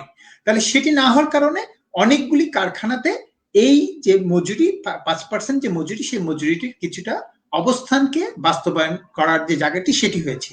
প্রকৃতপক্ষে শ্রমিকের এই মুহূর্তে যে দাবি, তার যে ঝুঁকি ভাতা, প্রকৃতপক্ষে শ্রমিকের এই মুহূর্তের যে দাবি তার মহার্ঘ ভাতা, প্রকৃতপক্ষে শ্রমিকদের এই মুহূর্তের যে দাবি অর্থাৎ আজকে জীবনযাত্রার দ্রব্যমূল্যের যে আকাশচুম্বী দাম, সেই দামের কারণে তার সাথে সামঞ্জস্যপূর্ণভাবে মজুরি নির্ধারণ করো, এই দাবিগুলোকে আড়াল করার জন্য প্রকৃতপক্ষে কৌশল হিসাবে মালিকরা এই 5% এর কথাটিকে সামনে আনছেন কিনা সেটিও একটি সংশয় বা একটি প্রশ্ন সাপেক্ষ ব্যাপার। ফলে আমরা এই দুইটি বিষয়ে সচেতন রয়েছি। কোনোভাবেই এটিকে ব্যবহার করে মালিকরা যেন অতিরিক্ত কোনো অপচেষ্টা না করতে পারে সেই বিষয়টি নিয়েও আমরা সচেতন আছি। আবার একই সাথে আমরা প্রত্যেকটি শিল্প অঞ্চলে এই 5%-এর যে প্রশ্ন সেটি নাই, আমরা এই কথাটি বলছি। 5% বৃদ্ধির বাস্তবায়নের যে স্থগিত সেটি তো প্রশ্নই নয়। আপনি মহার্ঘ ভাতা দেন, আপনি মজুরি পুনর্নির্ধারণ করেন, সে বিষয়ে আমাদের কর্মসূচি চলছে, আমাদের সংগঠনের পক্ষ থেকে চলছে। আমাদের একটা পরিকল্পনা আছে, যতগুলি গার্মেন্ট সংগঠন রয়েছে তাদের সাথে আমরা একটি মত বিনিময় করা, আমাদের আমরা কিভাবে একটা ঐক্যবদ্ধ কর্মসূচি করতে পারি সে বিষয়টি নিয়ে একটু ভাবনা আমাদের ছিল। আমাদের সংগঠন থেকে আমরা এরকম একটি পরিকল্পনা করেছি, সেটি হচ্ছে যে স্কপও নিশ্চয়ই সেটি জাতীয় ভিত্তিক আন্দোলনের একটি জায়গা, এই বিষয়ে স্কপও সেটির নিন্দা জানাই বা স্কপও সেটার হচ্ছে এই মজুরি এই মুহূর্তে এই স্থগিত হওয়ার যে প্রশ্ন, সেই প্রশ্নের প্রস্তাবনাকে স্কপও সমর্থন করে না। ফলে আইবিসি সেক্রেটারি আছেন, উনি ওনাদের অবস্থানের কথা নিশ্চয়ই বলবেন। আর আমরা যেটি বলতে চাই সেটি হচ্ছে যে যদি প্রকৃতপক্ষে রাষ্ট্র বা সরকার, কারণ এটি স্থগিত করার প্রশ্নে তো রাষ্ট্রকে উদ্যোগ নিতে হবে। রাষ্ট্র আমরা দেখেছি করোনাকালে বেশ কিছু ক্ষেত্রে মালিকদের একত্রিতভাবে সহযোগিতার যে জায়গাটি সেটি করেছে। আমরা রাষ্ট্রের কাছ থেকে, রাষ্ট্র মালিকদেরকে প্রণোদনা দিয়েছে শ্রমিকদের বেতন দেওয়ার বিষয়ের জন্য, আমরা সেটি নিয়ে প্রশ্ন তুলছি না যে কেন দিলেন, আমরা সেটি বলছি না, কিন্তু আমরা বলছি যে আমার শ্রমিকের নিরাপত্তার অবস্থানটিকে নিশ্চিত হতে হবে। সেই জায়গাটি এখন আপনি নিয়ে যদি ভর্তুকি দিয়ে মালিকদেরকে সন্তুষ্টি করে এটি করতে থাকেন, সেটি নিয়েও রাষ্ট্রের কাছে আমাদের সেই এই মুহূর্তে আমরা সেই প্রশ্নটি করতে চাই না, কিন্তু আমরা বলতে চাই কি যে অবশ্যই শ্রমিকের যে পাওনার যে অবস্থানগুলি সেটি কোনো ধরনের স্থগিত করার জন্য কোনো ধরনের যে চক্রান্ত, যেটি এপ্রিল মাসের বেতনে হয়েছে সেরকম দ্বিতীয় কোনো সুযোগ মালিকরা নেওয়ার চেষ্টা করলে আমরা অবশ্যই দেশের সকল শ্রমিক সংগঠনগুলো মিলে সেটা আমরা শুধু মানে প্রতিবাদ নয়, আমরা বলতে চাই সেটার বিরুদ্ধে আমরা একটি প্রতিরোধ আন্দোলন গড়ে তোলার চেষ্টা করব। আপনাকে এ পর্বের জন্য আবারও ধন্যবাদ। আবারও ধন্যবাদ জনাব আহসান হাবিব বুলবুল আপনার সুন্দর বক্তব্যের জন্য। সুপ্রিয় দর্শক, আমরা এই পর্যায়ে আমাদের কামরুল হাসান ভাইয়ের কাছে যেতে চাই। তার আগে সুপ্রিয় দর্শক, আপনাদের কোনো প্রশ্ন থাকলে সেটি কমেন্টসের ঘরে করতে পারেন, আমাদের আলোচকদের কাছে আমরা সেই প্রশ্ন তুলে ধরবো, এবং আমাদের এই লাইভ আলোচনা অনুষ্ঠানটি ভালো লেগে থাকলে আপনারা অবশ্যই লাইক এবং শেয়ার করে আমাদেরকে উৎসাহিত করবেন।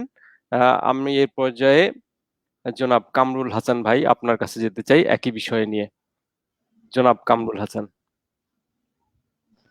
ধন্যবাদ আরিফ ভাই, যে আবার সুযোগ করে দেওয়ার জন্য। আমি ইন্ডাস্ট্রিয়াল বাংলাদেশ কাউন্সিলের পক্ষ থেকে আপনাকে এবং আলোচকদের ধন্যবাদ জানাই, এবং যারা দর্শক আছে সবাইকে ধন্যবাদ জানাই। আমি ইন্ডাস্ট্রিয়াল বাংলাদেশ কাউন্সিলের পক্ষ থেকে একটা বিষয় বলতে চাই যে আমরা কোনোভাবেই কোনো ক্রমেই 5% মজুরি 2 বছরের জন্য স্থগিত সেটা হতে দেব না, ঠিক আছে? কারণ এটা আমরা আমাদের ইন্ডাস্ট্রিয়াল বাংলাদেশ কাউন্সিলের পক্ষ থেকে যা কিছু করণীয় ইন্টারন্যাশনাল বা আন্তর্জাতিকভাবে, ঠিক আছে, সেটা আমরা করতে বাধ্য হব যদি এরকম হয়। তারপরেও আমরা আশা করি, কারণ ইতিপূর্বে প্রায় বেশ ভালো বড় বড় ফ্যাক্টরিগুলোর মধ্যে 5% অলরেডি দেওয়া শুরু করে দিচ্ছে। কিছু কিছু যারা 20-30% ফ্যাক্টরি, যারা 1000-এর নিচে শ্রমিক, এই সকল ফ্যাক্টরির মধ্যে এখন পর্যন্ত দেয় নাই, কিন্তু মোটামুটি বিজিএমই ফ্যাক্টরিগুলোর মধ্যে তারা 5% অলরেডি দেওয়া শুরু করছে। তো এইটা হলো আমাদের মানে একটা মেসেজ, যেন আমরা কোনো ক্রমেই 5% মজুরি স্থগিত করতে দেব না। এতে আমাদের ইন্ডাস্ট্রিয়াল বাংলাদেশ কাউন্সিল এবং স্থানীয় যে শ্রমিক সংগঠন আছে সকলকে একত্রে নিয়ে যা কিছু করণীয় আমরা করতে বাধ্য হব। আচ্ছা, তার পরবর্তীতে দেখেন আমরা যে এই করোনাকালীন সময়ে প্রায় দেখা গেছে আমাদের এই যদি আজকে মালিকরা 5% তারা বন্ধ দিতে চায় না, অথবা তারা দেখা গেছে আপনার প্রণোদনা চায়, তারা এই পর্যন্ত প্রায় প্রায় 3 লক্ষর মতো শ্রমিক ছাঁটাই করছে।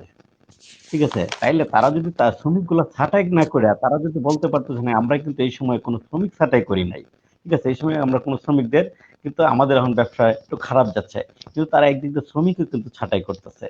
আরেকদিক দিয়ে দেখেন, যারা শ্রমিক ছাঁটাই করতেছে, যেখানে তাদের নোটিশের মধ্যে ছাঁটাই করলে যে ছাঁটাই বেনিফিটটা পাইতো, সেই বেনিফিট নিয়ে কিন্তু আবার চুক্তি করা লাগতেছে। তাইলে একদিক দিয়ে তারা কিন্তু ছাঁটাই বেনিফিট পাইবে ছাঁটাই করলে, সেটাই স্বাভাবিক, কিন্তু সেটা ওই ছাঁটাই বেনিফিট নিয়েও কিন্তু বিজিএমইর সাথে বিভিন্ন সংগঠন চুক্তি করতেছে। এখানে চুক্তি করা কি থাকে? ঠিক আছে, কারণ এটা কমপক্ষে ছাঁটাই বেনিফিট তারা পাইবেই। আচ্ছা, তারপরে দেখেন যে আমরা নিম্নতম মজুরি নিয়ে কথা বলতেছি। যখনই আমরা লিভিং ওয়েজ কখন যাবো, আমরা যখনই আপনার লিভিং ওয়েজ নিয়ে কথা বলতে যাই, মুখ থেকে খালি উচ্চারণ করতে চাই, তখনই মালিকদের পক্ষ থেকে একটা জিনিস তারা সবসময় বলতে চেষ্টা করে যে না, আপনারা লিভিং ওয়েজে কেন দেন, আপনারা বলেন যে বাসার মতো মজুরি চাই। এই বাসার মতো মজুরি এটার সংজ্ঞা কি আমরা আদৌ বুঝি না, আমি জানি না। ঠিক আছে, কারণ আমরা সবসময় বলি লিভিং ওয়েজ, ঠিক আছে, সেটার স্ট্যান্ডার্ড মজুরির একজন শ্রমিকের ফ্যামিলিতে কতজন থাকে, তার কি কি প্রয়োজনীয়, কিন্তু আমরা নিম্নতম মজুরিটা এখন পর্যন্ত মানে আপনারা দেখছেন যে যদিও এগুলো বিজিএমই বিকেএমই ফ্যাক্টরিগুলোর মধ্যে কার্যকর হলেও কিন্তু অনেক ছোটখাটো ফ্যাক্টরি আছে, সেখানে এই ন্যূনতম মজুরিটাও কিন্তু আমাদের কার্যকর হচ্ছে না। কারণ আবার দেখেন যে আমাদের ন্যূনতম মজুরির চিন্তা করতে গার্মেন্টস সেক্টর চিন্তা করি, কিন্তু আমাদের জাতীয় কিন্তু ন্যূনতম মজুরি কোনো ধরনের কোনো উদ্যোগ সরকার এই পর্যন্ত নেয় নাই। আমাদের জাতীয় কোনো ন্যূনতম মজুরি নাই। মালিকরা যেন মানে সবসময় তারা মুনাফা বুঝে, তারা শুধু তারা ব্যবসাটাই দেখে। ঠিক আছে, এটার প্রমাণ হলো যে তারা এই করোনাকালীন সময়ে লে অফ করা, ছাঁটাই করা, শ্রম আইনের যত ধরনের সুযোগ সুবিধা তারা নেওয়ার দরকার, ঠিক আছে, শ্রমিকদের চাকরির ভয় দেখে, চাকরির হুমকি দেখে, শ্রমিকরা শুধুমাত্র তার চাকরি দিতে দিতে তারা এখন এসে দেয়ালে তাদের পিঠ থেকে গেছে। এখন তাদের প্রতি বছর মাত্র 5% বেতন বাড়ে। সেটা তো ইতিপূর্বে আমাদের বুলবুল ভাই ইদ্রিস ভাই বলছে যে আমাদের বাড়ি ভাড়া এবং তাদের নিত্য প্রয়োজনীয় জিনিসের অনেক ঊর্ধ্বগতি, কিন্তু সেখানে 5% মজুরি তাদের কোনো কিছুই হয় না। সেটা নিয়েও তারা যে সময় 5% মজুরি বৃদ্ধির কথা আসে তখনই তাদের সমস্যা তৈরি হয়ে যায়। তারা বিভিন্ন সমস্যা তৈরি করে। আপনারা দেখেন যে এই যে বর্তমানে যে ফ্যাক্টরিতে 1000 শ্রমিক ছিল, সেই ফ্যাক্টরিতে প্রায় 300 শ্রমিক ছাঁটাই করছে। তাহলে সেখানে 300 শ্রমিক ছাঁটাই করলে 700 শ্রমিক আছে। এই 700 শ্রমিক দিয়া তারা কিন্তু তাদের বেশি কাজের প্রেশার দিয়া, তারা কিন্তু তাদের কোনো ধরনের সময় না দেয়া, তারা এখন আই সেক্টর খুলে তারা এখন হিসাব করে যান, আগে একটা শ্রমিক ঘন্টায় 80 পিস করলে এখন কিন্তু ওই শ্রমিকের কাছ থেকে ঘন্টায় 110 পিস করাইতেছে। ঠিক আছে, তাদের কিন্তু তারা ঠিকই 300 শ্রমিক তারা ছাঁটাই করে 1000-এর মধ্যে 300 ছাঁটাই করে তারা কিন্তু তাদের কাজ ঠিকই উদ্ধার করে নিচ্ছে, কিন্তু শ্রমিকরা তাদের মজুরি কম পাচ্ছে। তারা কিন্তু তাদের কাজ করতে করতে তারা যেখানে তারা 60 বছর কাজ করতে পারতো, সেখানে কিন্তু তারা 50 বছরের মধ্যে তারা কাজ করতে অক্ষম হয়ে যাচ্ছে। ঠিক আছে, এই বিষয়গুলা বর্তমানে খুবই লক্ষণীয়।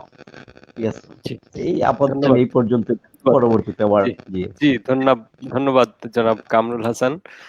আমি এই বিষয়ে জনাব ইদ্রিস আলী ভাই আপনার কাছে যেতে চাই।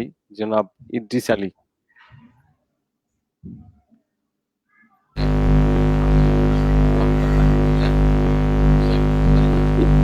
ইদ্রিস ভাই আপনার সাউন্ডটা একটু নয়েজ হচ্ছে আর কি, বোঝা যাচ্ছে আমার এখানে। হ্যাঁ ঠিক আছে, এখন ঠিক আছে।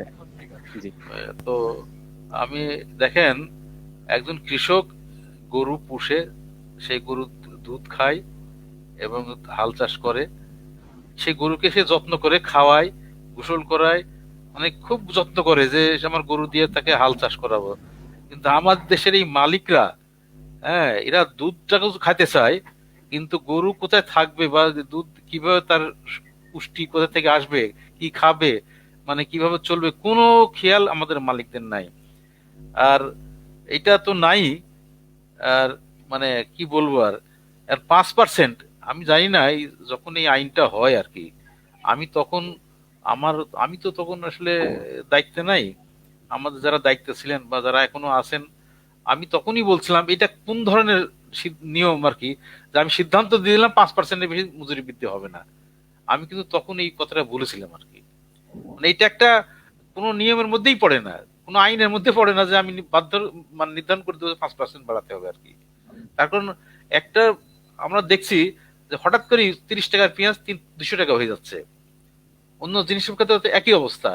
যে সেই ক্ষেত্রে যদি ব্যবসায়ীরা জিনিসের দাম হঠাৎ করে বাড়াই দিতে পারে, কিন্তু আমার শ্রমের ব্যাপারে, আমি যে শ্রম বিক্রি করি, আমার চাওয়ার কোনো রাইট নেই, আমার শ্রম নির্ধারণ করার, দাম নির্ধারণ করার আমার কোনো ক্ষমতা নাই, অধিকার নাই। এই জায়গাটাতে হচ্ছে যে আমি বলতে চাই যে আবার ওই একই কথা, মালিকরা তো হচ্ছে মানে রক্ত চোষা সেই জোকের মতো আর কি, রক্ত চুষে খাবে।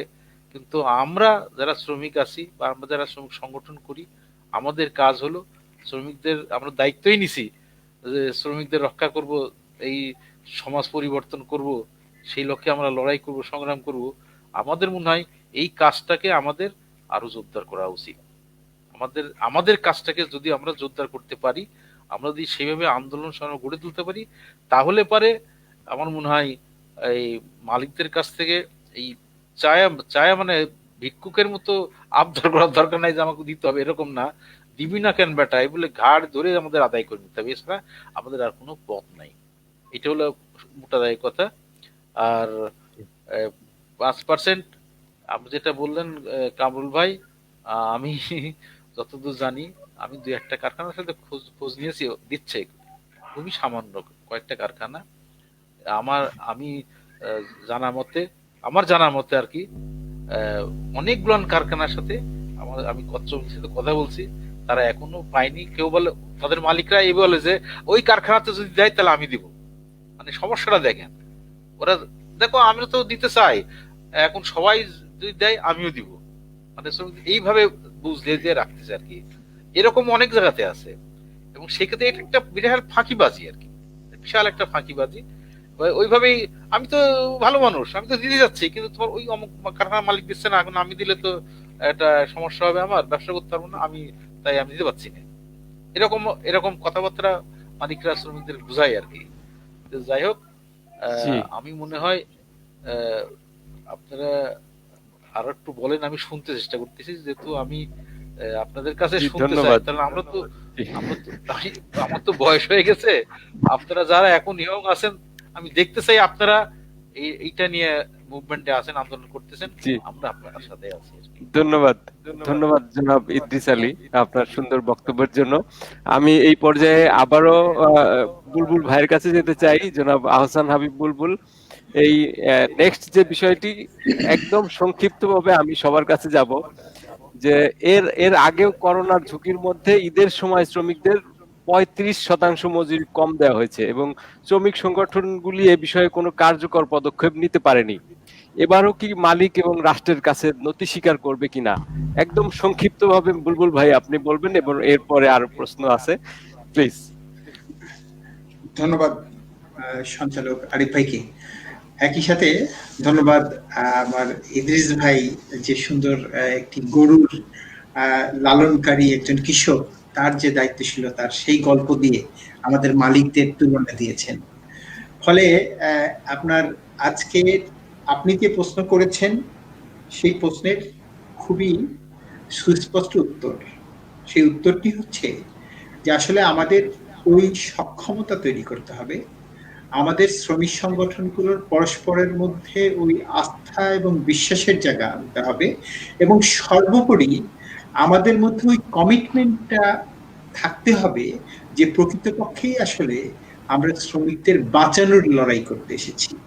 আমরা শ্রমিকের যে মানবাধিকার, সেই মানবাধিকার রক্ষা করার শপথ নিয়েছি।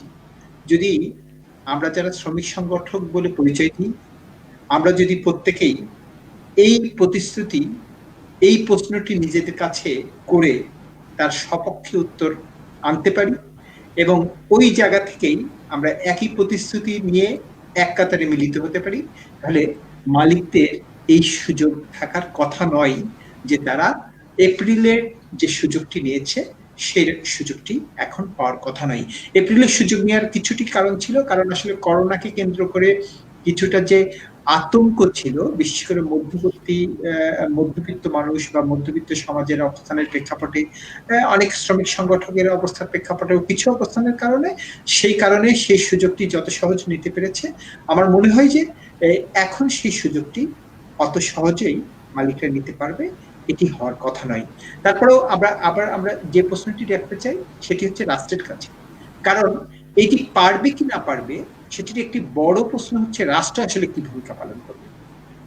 কারণ যদি এমন হয় যে পূর্বের এই আলোচনা থেকে এই যে আমার শ্রম আমার লড়াই ফেসবুক পেজেই পূর্বে যারা অতিথি এসেছিলেন তাদের আলোচনার কাছ থেকেই এই উদাহরণটি এসেছে যে ত্রিভুজের 3 বাহুর মধ্যে যদি 2 বাহু একদিকে মিলে যায় তাহলে তৃতীয় বাহু তার চেয়ে ছোট হবে।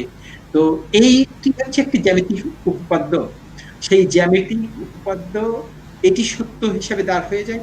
তো ফলে রাষ্ট্র তার কাছে আসলে এই কারণে আজকে আমাদের নৈতিকতার প্রশ্ন, এই রাষ্ট্র বলছে সেই রাষ্ট্র নাকি উন্নয়নশীল যে জায়গায় সেই জায়গায় তার অর্থনীতি ধাবিত হচ্ছে।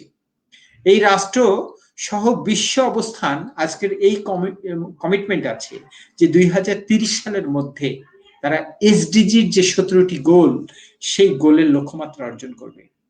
আজকে গার্মেন্ট শিল্পে শুধু আমাদের দেশের মালিকদের সাথে সাথে আমি যেহেতু এটি একটি আন্তর্জাতিক শিল্প প্রবাহের অংশ, ফলে আজকে যারা বায়ার ব্যান্ডস রয়েছে এবং আজকে যারা বিদেশে যে সমস্ত ভোক্তা রয়েছে তাদেরও অবশ্যই আমি এই দৃষ্টি আকর্ষণ করতে চাই, কারণ আইএলওর যে শ্রমমান সেই শ্রমমান রক্ষা করার দায়িত্ব তো বিশ্বের প্রত্যেকটি নাগরিকেরই।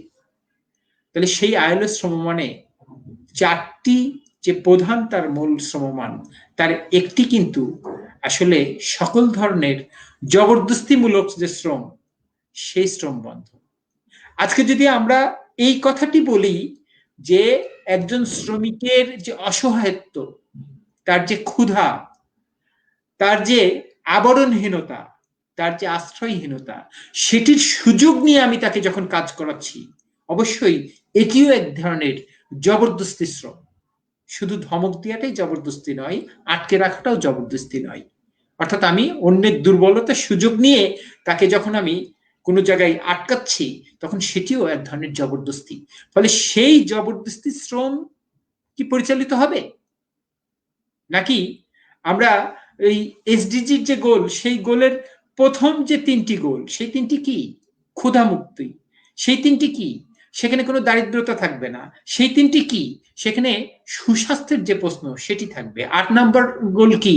সেখানে বলছে যে সেই অর্থনৈতিক প্রবৃদ্ধি এবং একটি ডিসেন্ট ওয়ার্ক, এটি থাকবে। তাহলে এই লক্ষ্যগুলিকে আপনি কিভাবে অর্জন করবেন একজন শ্রমিকের ক্ষুধাকে নিবারণ করার দায়িত্ব যদি না নেন?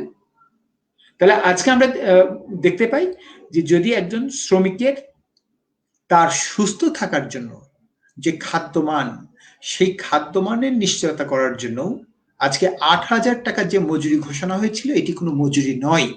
কোনো শ্রমিক সংগঠন এই মজুরিকে সে সময় গ্রহণ করে নাই। সেই সময় 16 থেকে 18,000 টাকা শ্রমিকের মজুরির দাবি উঠেছিল। তাহলে 18,000 টাকা মজুরি যেখানে দাবি উঠেছে সেখানে সেই সময় দিয়েছিলেন আপনি 8,000 টাকা।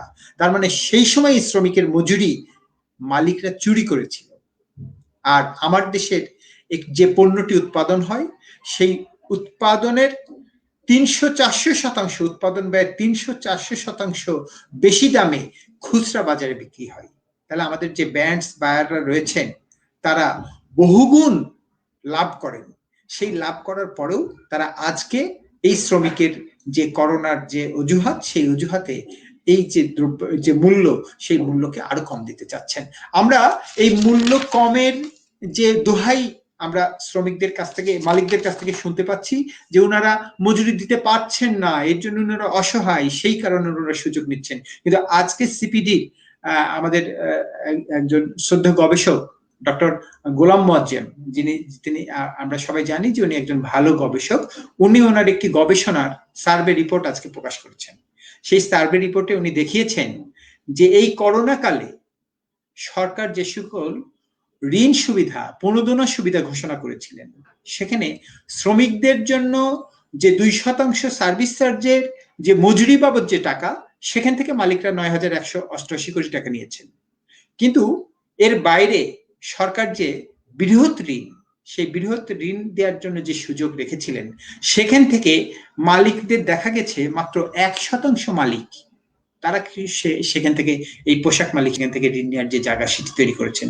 অর্থাৎ এটা প্রমাণ করে এই মালিকদের হাতে অর্থের অভাব, সেটি তারা যে বলছেন সেটি সঠিক নয়।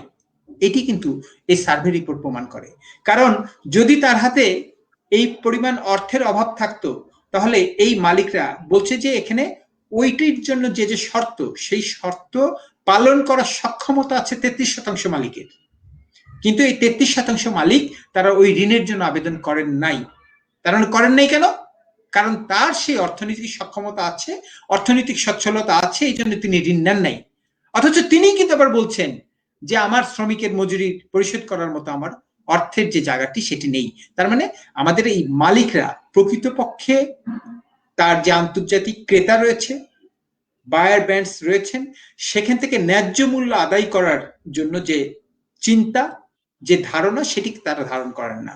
তারা চিন্তাই করেন প্রকৃতপক্ষে তিনি ওখান থেকে কোন রকম একটি অর্ডার নেবেন এবং সেই অর্ডার থেকে শ্রমিকের পাওনা থেকে শ্রমিককে বঞ্চিত করবেন এবং করে তার যে মুনাফা, সেই মুনাফাকে সর্বোচ্চকরণ করবেন। আমরা এই জায়গায় হচ্ছে আপনার এর আগের একটি আলোচনাতে বিজিএম এর সভাপতি আরেকটি কথা বলেছিলেন। সেই কথাটি হচ্ছে যে এই সময় যেটি আমার এখানে সহ আলোচক কামরুল হাসান সুন্দর করে বললেন যে কিভাবে শ্রমিকদের উপরে উৎপাদনের যে চাপ, সেই চাপটি বাড়ানো হচ্ছে। তিনি সেই বিষয়টি অস্বীকার করে তিনি সেটি ওখানে বলেছিলেন যে যেহেতু উৎপাদন প্রবৃদ্ধি এখানে নেগেটিভ, তাহলে শ্রমিককে, যেখানে শ্রমিক ছাঁটাই করা হচ্ছে, তাহলে শ্রমিককে অতিরিক্ত কাজ কিভাবে করানো হচ্ছে, এই অভিযোগটি ঠিক নয়। আজকের এই স্টাডির মধ্যে সেটিও এসেছে, সেটি এসেছে যে মাত্র 2% কারখানা, 2.2% কারখানার মালিকরা স্বীকার করেছিলেন যে তারা লে অফ করেছেন। অধিকাংশ কারখানার মালিকরা সেটি স্বীকার করেন নাই যে তারা লে অফ করেছেন। কিন্তু 2.2% কারখানা যদি লে অফ হয়, তাহলে হিসাব করে দেখানো হয়েছে যে তাহলে শ্রমিক ছাঁটাই হওয়ার কথা 56,000 শ্রমিক, 56,000 শ্রমিক কাজ হারানোর কথা। কিন্তু এই সার্ভে রিপোর্টেই আরেকটি রিপোর্ট এসেছে যে সেখানে প্রকৃতপক্ষে কাজ হারিয়েছে 14% শ্রমিক। 14% শ্রমিক মানে সেটি 3,57,000 শ্রমিক। তার মানে মালিকরা যে তথ্যটি দিয়েছেন, অর্থাৎ লে অফের বাইরেও অধিকাংশ কারখানাগুলিতে শ্রমিক ছাঁটাই হয়েছে। কিন্তু আবার যদি আমরা 2019-20 সালের রপ্তানি দেখি, তাহলে সেই রপ্তানি কিন্তু আপনার $33 বিলিয়ন বেশি রপ্তানি কিন্তু হয়েছে। সামগ্রিক মোট রপ্তানি 83.5% ছিল গতবার, এবার 83%। তার মানে আপনার রপ্তানি ওই অর্থে কিন্তু এই যে আমার পোশাক রপ্তানি কমে গেছে এটি নয়। তাহলে আমার 3,57,000 শ্রমিককে আমি কমিয়েছি, আমি রপ্তানি যে লক্ষ্যমাত্রা অবস্থানটাই সেটি যখন আমার অর্জিত হয়েছে, তার মানে আমার শ্রমিকের যে মাথাপিছু উৎপাদন, সেই উৎপাদনের চাপটি বেড়েছে। এই গবেষণার রিপোর্টেই সেখানে এসেছে যে এই গত ডিসেম্বরে এই গড় এই কারখানাগুলিতে শ্রমিকের সংখ্যা ছিল যেখানে 810 জন, সেটি এখানে 600 কারখানায় তারা হচ্ছে সার্ভে করেছেন, সেটি এখানে 790 জন, অর্থাৎ 20 জন শ্রমিক। তারা সার্ভে রিপোর্টেও 20 জন শ্রমিকের যে কম, তার মানে এই 20 জন শ্রমিকের কাজ তো অন্য শ্রমিকদের দিয়ে সেটি করা হচ্ছে। সেখানে দেখানো হয়েছে যে প্রায় 11% শ্রমিককে, কম শ্রমিক নিয়ে সেই শ্রমিককে দিয়েই এই অতিরিক্ত যে কাজ, সেই কাজটি করানো হচ্ছে। তাহলে আমরা দেখছি যে প্রকৃতপক্ষে আজকে করোনায় আমাদের এই পোশাক শিল্প টিকিয়ে রাখার যে অবস্থান, তার চেয়ে বড় অবস্থা হচ্ছে পোশাক যে মালিকরা রয়েছে তারা প্রকৃতপক্ষে শিল্প মালিক না তারা দাস মালিক, তাদের এই চেতনা নিয়ে প্রশ্নটি প্রথম এক জায়গায় করা দরকার। আর বুলবুল সেই ভাই, দাস মালিককে চেতনাকে শিল্প মালিকে নিয়ে যাওয়ার জন্য যে আঘাত, সেই আঘাতটা করার জন্য আজকে আমরা যতগুলি শ্রমিক সংগঠন রয়েছি আমাদেরকে ঐক্যবদ্ধ হতে হবে, আমাদের সেই লড়াইটাকে এগিয়ে নিয়ে যেতে হবে। বুলবুল ভাই, আপনার জি আপনার বক্তব্যের সূত্র ধরেই আমি আপনাকে আরো একটি কথা জিজ্ঞেস করতে চাই। একদিকে মালিকরা শ্রমিকদের বেতন ভাতা পরিশোধ করতে ৯,১৮৮ কোটি টাকা পেল, লক্ষ লক্ষ শ্রমিকের পাওনা পরিশোধের করার সময় কোনো আইনের তোয়াক্কা না করেই শ্রমিকদের বঞ্চিত করা হলো এবং গর্ভবতী শ্রমিকদেরকেও বঞ্চিত করা হলো। এখন আবার বলা হচ্ছে শ্রম আইন স্থগিত করে ৫% মজুরি বৃদ্ধি না করার জন্য। তাহলে করোনার এই দুর্যোগকে মালিকগণ কি নিজেদের টাকা কামানোর উপায় বলে মনে করছে কিনা, এই বিষয়ে যদি একটু বলতেন। জি, ধন্যবাদ সঞ্চালক আরিফ ভাই। মানে প্রকৃতপক্ষে আমরা যদি দেখি করোনার মধ্যে আমরা আরো কিছু দুর্ঘটনা বলি, অঘটন বলি, আর প্রকৃতপক্ষে শ্রেণী চরিত্রের বহিঃপ্রকাশ বলি, সেগুলোর অবস্থানে আমরা দেখছি যে আসলে মালিকদের এই জায়গাটি সেটি একভাবে প্রশ্রয় দেওয়া হয়েছে। আমরা দেখেছি যে করোনার মধ্যে রাষ্ট্র এরকম দায়িত্বহীন কাজ করেছে। আমরা দেখলাম যে করোনার মধ্যে বাংলাদেশের স্বাধীনতা, বাংলাদেশের শ্রমিক আন্দোলন, বাংলাদেশের ইতিহাস ঐতিহ্যের সাথে যুক্ত যে পাটকল, সেই পাটকল 25টি পাটকলকে কিন্তু রাষ্ট্রায়ত্ত পাটকলকে কিন্তু এক কলমের খোঁচায় বন্ধ করে দেওয়া হলো। এবং সেই বন্ধ করার প্রক্রিয়াটিও এমন হলো যে সেখানে যদি বলা হয় যে বাংলাদেশের সবচেয়ে বড় মন্ত্রণালয়, তাহলে সেই মন্ত্রণালয়ের মর্যাদা পাওয়ার কথা শ্রম কর্মসংস্থান মন্ত্রণালয়। সেই শ্রম কর্মসংস্থান মন্ত্রণালয় যে সিদ্ধান্ত দিলেন, তার 3 দিন পরে প্রধানমন্ত্রীর কার্যালয় থেকে প্রধানমন্ত্রীর কার্যালয়ের মুখ্য সচিব ঘোষণা দিয়ে এটি বন্ধ ঘোষণা করে দিলেন। অর্থাৎ শ্রম মন্ত্রণালয় বলে কোনো মন্ত্রণালয় এবং তার কোনো গুরুত্ব, সেটি যে গুরুত্বহীন, এটি কিন্তু রাষ্ট্র দেখালেন। আবার একইভাবে আমরা দেখলাম যে এর মধ্যে 5টি 6টি যে চিনিকল, সেটির উৎপাদন বন্ধ এবং সেখানকার এবং কতখানি প্রতারণামূলক যে প্রক্রিয়া, সেটি বলা হচ্ছে যে এই যে বন্ধ ঘোষিত চিনিকল, সেই বন্ধ ঘোষিত চিনিকলের ওই অঞ্চলের আখ অন্য একটি অঞ্চলের যে সুগার মিল রয়েছে, চিনিকল রয়েছে, সেখানে নিয়ে যাওয়া হবে। তাহলে যেখানে আখ উৎপাদন হয় সেখানকার আখ তার পার্শ্ববর্তী কলে সেখান থেকে চিনি উৎপাদন করেই আপনি যেখানে উৎপাদন ব্যয়কে নিয়ন্ত্রণ করতে পারছেন না, তাহলে এই আখকেই আপনি কয়েকশো মাইল দূরের, কিলোমিটার দূরের আরেকটি সুগার মিলে নিয়ে যাওয়ার জন্য যে পরিবহন ব্যয়, সেই পরিবহন ব্যয় যুক্ত করে আপনি কিভাবে এটিকে লাভের জায়গায় নিয়ে যাবেন? তার মানে আপনি প্রকৃতপক্ষে শ্রমিকরা যেন আন্দোলন না করে, জনগণের মধ্যে যেন নেগেটিভ চিন্তা তৈরি না হয়, তার জন্য একটি বিভ্রান্তিমূলক তথ্য আপনি জনগণের সামনে উপস্থাপন করলেন। প্রকৃতপক্ষে এই যে চরিত্র, সেই চরিত্রের মধ্যে দিয়ে প্রকৃতপক্ষে রাষ্ট্র মালিকদেরকে এই জায়গায় উৎসাহিত করেছে। আর আমরা জানি যে আমাদের পার্লামেন্টের মধ্যে, আমাদের এই সরকারের মন্ত্রীদের মধ্যে শিল্প মালিকদের প্রভাব অনেক বেশি, বিশেষ করে পোশাক শিল্প মালিকদের যে প্রভাব সেটি আরো অনেক বেশি। ফলে এই কারণেই আমরা যদি মানে সরকারের পক্ষ থেকে এই সুবিধাটাকেই মালিকরা নিয়ে প্রকৃতপক্ষে মালিকরা তাদের আরো যে মুনাফা, সেই মুনাফাকে আরো অনেক বর্ধিতকরণের যে সুযোগটি, সেই সুযোগটি নেওয়ার চেষ্টা করছে এবং রাষ্ট্র একচ্ছত্রভাবে মালিকদের এই অপচেষ্টার পক্ষেই দাঁড়াচ্ছে, সেটি আমরা দেখছি। কারণ ৯,১৮৮ কোটি টাকা তো শুধু মজুরির জন্য দেওয়া হয়েছে, এর বাইরে অন্য ঋণের বাদ দিয়ে শুধুমাত্র 5% যে নগদ সহায়তা দেওয়ার যে প্রশ্ন হয়েছে, সেখানে কিন্তু আরো 11,724 কোটি টাকা কিন্তু সেখানে নগদ সহায়তা দেওয়া হয়েছে। অর্থাৎ যেটি রপ্তানির বিপরীতে সহায়তা হিসাবে যে অবস্থানটি দেওয়া হয়, তাহলে সেক্ষেত্রে যে সেটিকে যুক্ত করেন, তাহলে জনগণের টাকা এভাবেই পোশাক মালিকদের পকেটে দেওয়ার পরেও আমরা যে সস্তা শ্রমের জন্য শিল্প এদেশে এসেছে, সেই সস্তা শ্রম, তার যে অধিকার, যে শ্রমিক, সেই শ্রমিককে রক্ষা করার যে দায়িত্ব, সেই দায়িত্ব মালিকদেরকে নিতে পারে নাই। এটি রাষ্ট্রের যারা পরিচালক এই মুহূর্তে, রাষ্ট্র ক্ষমতায় যারা রয়েছেন, এটি অবশ্যই তাদের ব্যর্থতা বলা যাবে না, প্রকৃতপক্ষে এটি তাদের একটি নীতিগত প্রশ্ন, এটি আমাদের কাছে ফুটে উঠছে।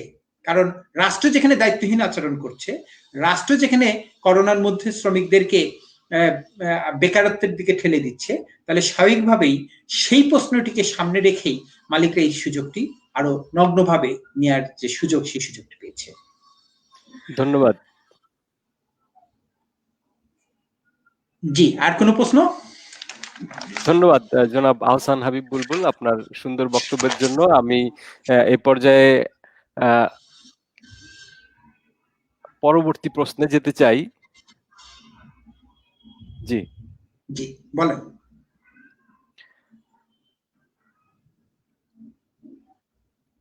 জি, জনাব কামরুল হাসান ভাই, আপনার বক্তব্যটা শুনতে চাই ঠিক একই বিষয়ে। জনাব কামরুল হাসান, যদি প্রশ্নটা যদি আবার একটু না করতেন। জি কামরুল হাসান ভাই, এই যে করোনার যে পরিস্থিতি, মানে এই যে দুর্যোগ, এই দুর্যোগ মালিকরা কি নিজেদের টাকা কামানোর উপায় বলে মনে করছে কিনা, আপনারা কি মনে করেন? আচ্ছা, আমরা সবসময় দেখেন আরিফ ভাই, আপনার ধন্যবাদ। আবার আমরা সবসময় কিন্তু মালিকদের আমরা সবসময় দোষারোপ করতেছি। আমি কিন্তু সেই সাথে একই সাথে সরকারের বলবো, কারণ সরকার প্রত্যেকটা কাজে কিন্তু শ্রমিকদের সহযোগিতার হাত না বাড়িয়ে তারা কিন্তু মালিকদের দিকে হাত বাড়িয়ে দেয়। ঠিক আছে, আমি একে একে কয়েকটা উদাহরণ দিই আপনারা। ঠিক আছে, দেখেন মালিকরা যে সময় তাদের কোনো জিনিস সুবিধা নেওয়ার দরকার, ওইখানে কিন্তু তারা বলে যে হ্যাঁ আমাদের 2 লক্ষ 3 লক্ষ শ্রমিকের চাকরি যাচ্ছে। আবার যেখানে তারা তাদের জন্য সমস্যা, তখন তারা কিন্তু সেটা এসে বলে না আমাদের এখানে শুধুমাত্র 70,000 থেকে 80,000 শ্রমিক ছাঁটাই হয়েছে।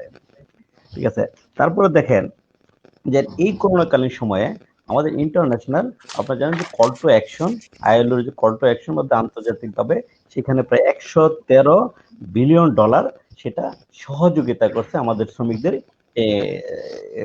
এই সেক্টরের শ্রমিকদের দেওয়ার জন্য। সেখানে কিন্তু সেটা কিন্তু মালিকরা তারা তালিকা দিছে, তারা কলকারখানা অধিদপ্তরের মাধ্যমে মন্ত্রণালয়ের তালিকা দিচ্ছে, সেখানে তার প্রায় 17,000 তারা তালিকা দিচ্ছে। অথচ সেখানে কিন্তু প্রায় 7,500 শ্রমিকের আইডি কার্ড ভুয়া। তাইলে যেখানে তারা লিস্ট দিল সেখানে কিন্তু কোনো শ্রমিক সংগঠন দেয় নাই, সেখানে সরাসরি বিজিএমই, বিকেএমই এবং দেখা গেছে যে আপনার পাদুকা শিল্প যারা হাতে কাজ করে এরকম তারাইয়া দিল। তারপরে কিন্তু তারা 7,500 শ্রমিকের আইডি কার্ড ভুয়া। আপনি সরকার দেখেন প্রত্যেকটা কাজে যেন আপনার মালিকদের সহযোগিতা করে, তারও আমি কিছু উদাহরণ দিচ্ছি। আপনার শ্রম বিধিমালা সংশোধন হচ্ছে, অথচ শ্রম বিধিমালার মধ্যে মানে আপনার গার্মেন্টস সেক্টরে প্রতিনিধিত্বকারী শক্তিশালী platform IBC, industrial Bangladesh council, এইখানে একজন প্রতিনিধি ছিল আমাদের। অথচ সেখানে তারা পর কিন্তু তারা 4টা মিটিং এ ডাকা হয় নাই। ঠিক আছে, কারণ যে সময় আপনি জানেন যে কোনো আইন বিধিমালা তৈরি করা হয় সেখানে সর্বশেষ মিটিং গুলো কিন্তু খুবই গুরুত্বপূর্ণ হয়। ঠিক আছে, কিন্তু তখন দেখা গেছে যে আমাদের প্রতিনিধিকে আপনার দাওয়াত দেওয়া হয় নাই। আমরা কিন্তু পরবর্তীতে এই শ্রম বিধিমালা কমিটি থেকে আমাদের প্রতিনিধি প্রত্যাহার করতে বাধ্য হয়েছি। আপনি দেখেন শ্রম আইন সংশোধন হচ্ছে, আপনার মানে সরকার শ্রম আইন সংশোধন হচ্ছে যেখানে, সেখানে শ্রম আইন বারবার কিন্তু গার্মেন্টস সেক্টর মালিকদের অনুরোধে শ্রম আইন সংশোধন করা হয়। ঠিক আছে, অথচ এখানে কিন্তু 42টা সেক্টর। ঠিক আছে, অথচ সবসময় কিন্তু এই শ্রম আইন সংশোধন কমিটিতে আপনি দেখবেন সবসময় বিজিএম এর একজন প্রতিনিধি, বিকেএম এর একজন প্রতিনিধি রাখা হয়, কারণ তাদের কোথায় দাড়ি কমা সমীকরণ ভুলভ্রান্তি আছে এগুলা কিন্তু তারা তুলে ধরে। ঠিক আছে, তার একটা মানে প্রমাণ হলো দেখেন আপনি লেঅফটা, এই যে এত লেঅফ করতেছে, যেখানে লেঅফ আপনার আইনে বলা যান 45 দিন পর্যন্ত প্রথমে লেঅফ করতে পারবে, পরবর্তীতে আরো 15 দিন। অথবা সেখানে কিন্তু আরেকটা কথা উল্লেখ করে তদর্থ কত উল্লেখ করে এখন কিন্তু কত মাস পর্যন্ত লেঅফ করে রাখতে পারবে তার কোনো বিধিনিষেধ কিন্তু সময় নাই। আপনি দেখেন শ্রম আইনের মধ্যে মানে সরকার যেন, আমি কেন সরকারের বারবার দোষারোপ করতেছি, সরকার যেন মালিককে সহযোগিতা করে, কারণ আমি যে সময় চাকরি নেই তখন তারা আমার একটা নিয়োগপত্র দেয়, অথচ আমার চাকরি গেলে একদিক তো দেন গার্মেন্টস সেক্টরে আপনার শ্রমিকদের বলে আগামীকাল থেকে তোমরা আসবা না, তোমার চাকরি নাই। অথচ পরবর্তীতে কিন্তু তারা একটা চিঠি দিচ্ছে কিছু 27 ধারার 3 কল দেখায়, দেন সেখানে শ্রমিকের রিজাইন দিল না, ধরলো না, ছিল না, তার রিজাইন বলে গণ্য হয়ে গেল। ঠিক আছে, আপনার শ্রম আইনের মধ্যে সংশোধন হচ্ছে, সেখানে কিন্তু দেন গার্মেন্টস সেক্টরে সবচেয়ে শক্তিশালী প্ল্যাটফর্ম দেশীয় আন্তর্জাতিক ভাবে ইন্ডাস্ট্রিয়াল বাংলাদেশ, অথচ এইখানে কিন্তু আমাদের ইন্ডাস্ট্রিয়াল বাংলাদেশ কাউন্সিলের কোনো প্রতিনিধি রাখা হয় নাই। মানে আপনি ইতিপূর্বে বলছেন যে এই করোনাকালীন সময়ে আপনার এই যারা গর্ভবতী নারী তারাই কিন্তু বেশি চাকরি হারাইছে, একই সাথে যাদের চাকরির বয়স বেশি তারাও কিন্তু চাকরি হারাই মানে চাকরি গেছে, যার কারণ হচ্ছে তাদের বেনিফিট খুব কম দেওয়া লাগছে। আর এই জন্যই আপনাদের প্রণোদনা দিচ্ছে, এই যে আপনার বুলবুল ভাই যে জিনিসটা বললো যে ৯,১৮৮ কোটি টাকা প্রণোদনা দিচ্ছে, হ্যাঁ এটা সত্য। কিন্তু দেখেন এই প্রণোদনা মালিকদের দেওয়া হয়েছে, কিন্তু শ্রমিকদের কিন্তু কোনো প্রণোদনা কিন্তু সরকার দেয় নাই। ঠিক আছে, এই জন্য সরকার সবসময় মালিকের ভূমিকা উত্তীর্ণ হয়, যদিও সে সবসময় মুখে বলে যে আমরা শ্রমিক বান্ধব সরকার, কিন্তু সেটা কিন্তু আমরা ওনার কার্যকলাপ থেকে আমরা দেখতে পাই না। জি, ধন্যবাদ। জি আরিফ ভাই। ধন্যবাদ জনাব কামরুল হাসান ভাই। আমরা আমাদের আসলে যে নির্ধারিত সময় সেই সময় অলরেডি পার করে ফেলেছি। আমাদের আর একটি প্রশ্ন আছে, সেই প্রশ্নের মাধ্যমে আমরা আমাদের এই আলোচনার সমাপ্তি ঘটাবো এবং সেই প্রশ্নের সাথে সাথে আমরা দর্শকদের কাছ থেকে বিদায় নিয়ে নেব। আমি এই পর্যায়ে ইদ্রিস আলী ভাইয়ের কাছে যেতে চাই। জনাব ইদ্রিস আলী, আপনাদের ঐক্যবদ্ধ প্রতিরোধ সংগ্রামের কোনো পরিকল্পনা আছে কিনা, এবং সেই পরিকল্পনার সাথে মাঠ পর্যায়ে শ্রমিক এবং ফ্যাক্টরি পর্যায়ের যে শ্রমিক যারা আছে তাদের সম্পৃক্ততা এবং তাদেরকে নিয়ে কোনো পরিকল্পনা আপনাদের আছে কিনা, যদি থাকে একটু বলবেন এবং সেই সাথে দর্শকদের কাছ থেকে বিদায় নিয়ে নেবেন। ধন্যবাদ জনাব ইদ্রিস আলী ভাই।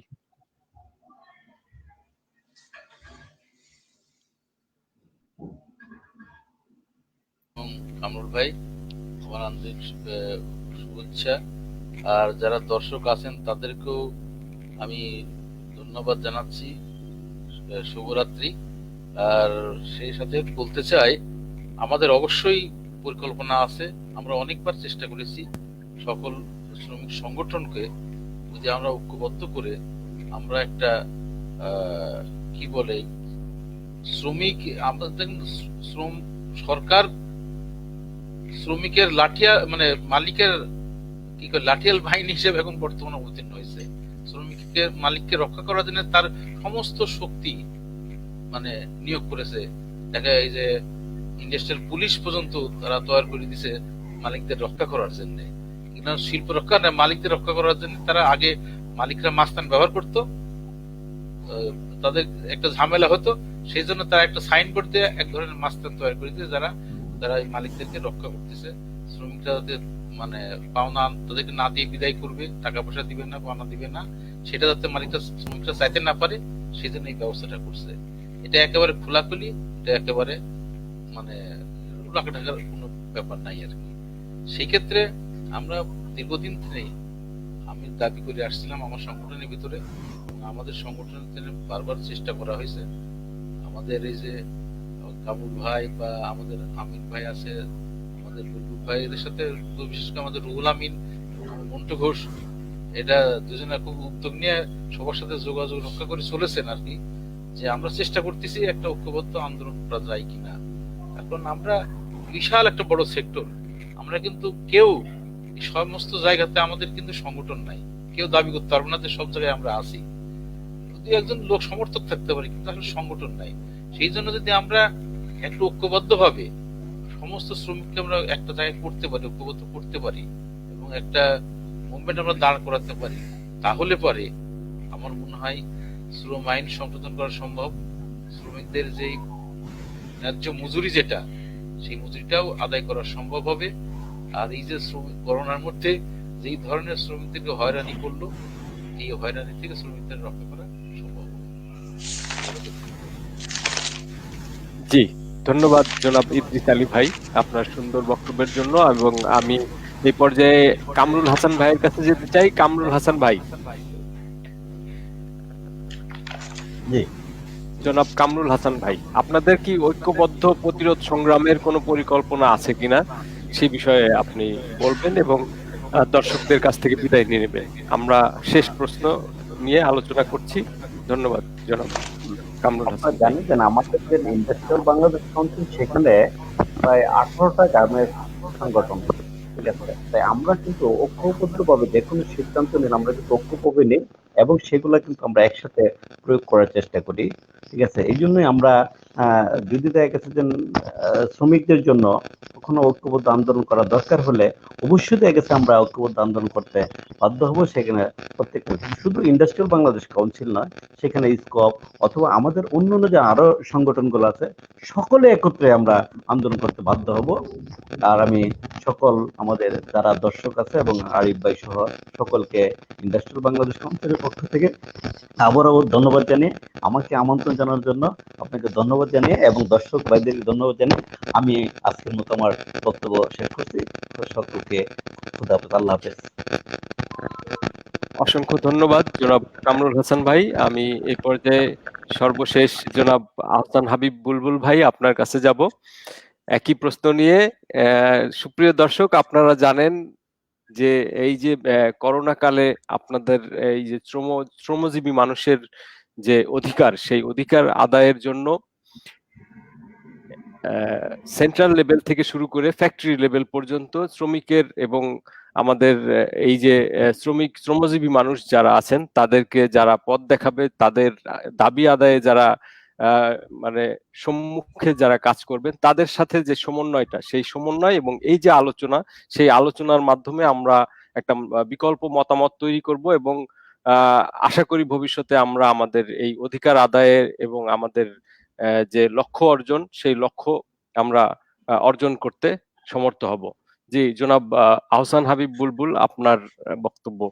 আমি প্রথমেই ধন্যবাদ সঞ্চালককে, ধন্যবাদ এবং আমার শ্রম আমার লড়াই এই ফেসবুক পেজকে আয়োজনের সাথে যুক্ত আমার জানা মতে যে সংগঠকরা রয়েছেন, জনাব জাফর ইকবাল এবং জনাব কনক বর্মন, তাদেরকে ধন্যবাদ জানিয়ে আমার শেষ দিকের কতগুলি তথ্য আমি সামান্য কয়েকটি তথ্য দিয়ে এবং দর্শকদের ধন্যবাদ জানাবো।